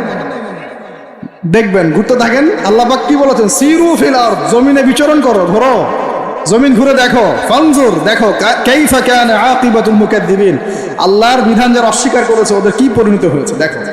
ঘুরতে বলেছেন আল্লাহ পাক। তো দেখেন আমাদের সব সুন্নতগুলো কেন জানি আস্তে আস্তে ওইদিকে চলে যাচ্ছে। আল্লাহ পাক বাঁচাক আমাদের। চেহারা থেকে শুরু হবে, আপনার কথাবার্তা, আপনার চাল চলন, আপনার আকীদা, পোশাক পরিচ্ছদ, বাথরুম, পরিবার, আপনার ব্যবসা, আপনার ইবাদত, জিকির আজগার, তাসবিহ তালিম, সমাজ পরিচালনা এবং রাষ্ট্র পরিচালনা পর্যন্ত প্রত্যেকটা কাজ নবী সাল্লাল্লাহু আলাইহি ওয়াসাল্লামের সুন্নত মতো করার পাক্কা নিয়াত করতে হবে। কতটুকু পারি না পারি আল্লাহ দেখবেন, কিন্তু চেষ্টা করতে হবে। ব্যক্তি পর্যায়ে তো পারবো নাকি? এখানে তো আমাকে কেউ ফোর্স করবে না, করবে? আমি যদি দাড়ি ছেড়ে দেই কারো কিছু বলার আছে? আপনি যদি হালাল খান কেউ কিছু ফোর্স করবে আপনাকে? আপনি নামাজ ঠিক মতো পড়েন, রোজা রাখেন, তাসবিহ তাহলিল করেন, জিকির আজগার করেন, আপনার পরিবারে পর্দা কায়েম করেন, কেউ কি ফোর্স করবে আপনাকে? উপরের লেভেলে হয়তো আমরা ইম্পোজ করার ক্ষমতা আমাদের নাই, ওটা পরে। আগে ব্যক্তি জীবন ঠিক করেন, আগে ব্যক্তি জীবন ঠিক করেন, পরিবার ঠিক করেন, আপনার অর্থনীতি ঠিক করেন। ইনশাআল্লাহ তাআলা আল্লাহ পাক আমাদেরকে প্রকৃত মুত্তাকি বানিয়ে দিবেন ইনশাআল্লাহ। আল্লাহ বলছেন প্রকৃত মুত্তাকি হও। কেমন করে আল্লাহকে ভয় করো? হাক্কা তুকাতি, ভয় করার মতো ভয় করো। ভয় করার মতো ভয় মানে কি? জীবনের কিছু অংশে ইসলাম পালন করব, বাকি অংশে করব না, এমন? নাকি জীবনের প্রত্যেকটা ক্ষেত্রে ইসলাম পালনের চেষ্টা করব? কোনটা?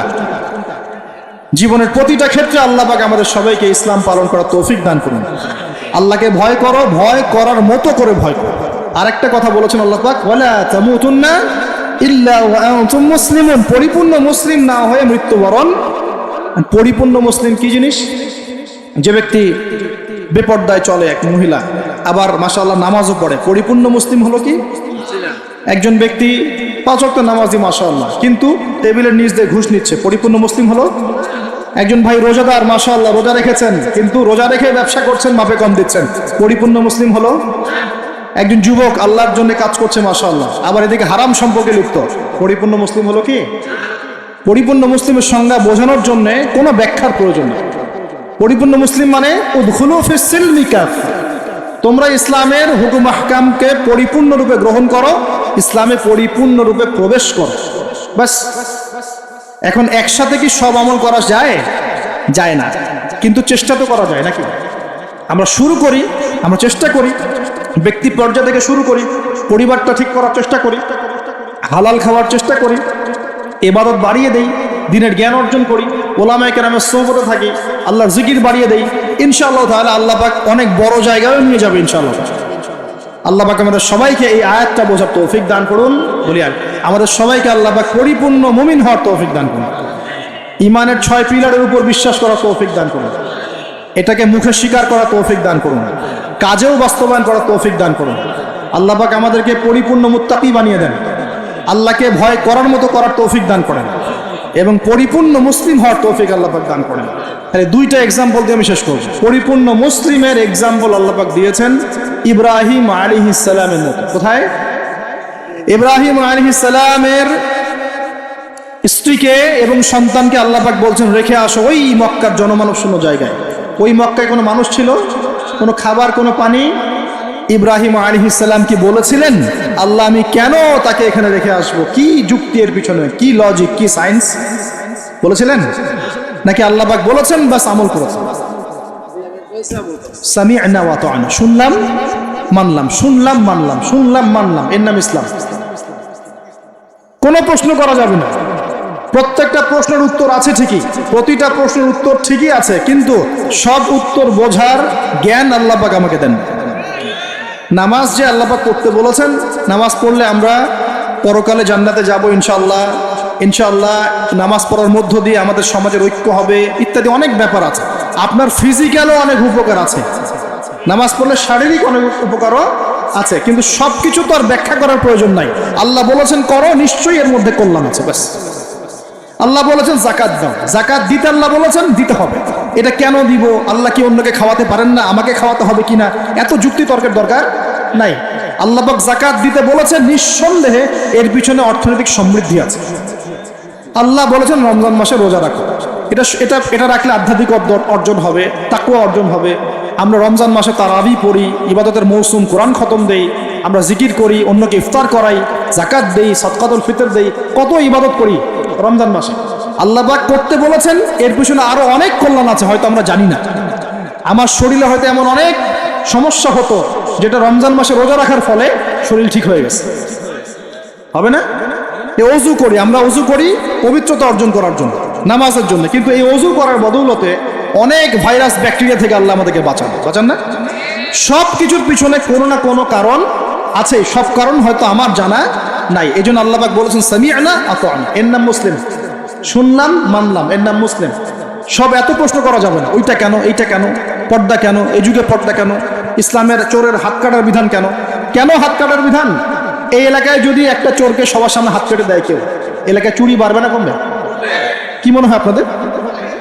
আর যদি তাকে বিভিন্ন ফাঁক ফোকরে বের করে দেন, ছেড়ে দেন, চুরি আরো বাড়বে না কমবে? আরো বাড়বে, আরো বাড়বে। ও দেখবে যে করলে কোনো শাস্তি নাই, আরো করবো। মদ খাইলে কোনো শাস্তি নাই, আরো খাবো। চুরি করলে কোনো শাস্তি হয় না, আরো করবো। বাস এই তো বাড়তেই আছে দিন দিন এগুলো। আর যদি সবার সামনে ধরে একটা ধর্ষককে ফাঁসি দিয়ে দেন, আর ভয়ে কেউ ধর্ষণ করার চেষ্টা করবে না। আল্লাহ পাকের বিধান প্রতিটাই কল্যাণকর। এখন মানুষকে এগুলো বোঝাতে হয়। আফসোস, কিছু মানুষ বলে ভাই সব জায়গায় ধর্ম টেনে আনবেন না। সব জায়গায় ধর্ম টেনে আনবো না মানে কি? সব জায়গায় আপনার মন গড়া বিধান টেনে আনবেন না, সব জায়গায় ধর্ম ঠিকই চলবে। আমাদের এটা কি শুধু ধর্ম না, জীবন ব্যবস্থা? জীবন ব্যবস্থা কি পুরো জীবন কেন্দ্রিক হয় না? এখানে ব্যক্তি জীবনের হেদায়েত নাই, এখানে পারিবারিক হেদায়েত নাই, অর্থনৈতিক হেদায়েত নাই, সামাজিক হেদায়েত নাই, তাহলে সব জায়গায় ইসলাম চলবে না কেন? কেন চলবে না? এটাই হলো আমাদের এখনকার বিশ্বের চ্যালেঞ্জ। এই জায়গায় সবাইকে আবার পরিপূর্ণ মুসলিম হওয়ার তৌফিক আল্লাহ পাক দান করুন বলে আরেকটা এক্সাম্পল দিব। হ্যাঁ, সন্তানকে কুরবানি করতে বলেছেন আল্লাহ পাক, মনে আছে? ইব্রাহিম আলাইহিস সালামকে বলেছিলেন কেন এই ছোট্ট বাচ্চাটাকে হত্যা করব, জবাই করব? আল্লাহ পাকের হুকুম এসেছে, চোখ বন্ধ করে পালন করতে গিয়েছে। আল্লাহ পাক তো চান নাই যে সন্তানকে হত্যা করা হোক। আল্লাহ পাক পরীক্ষা নিয়েছে, আল্লাহ পরীক্ষা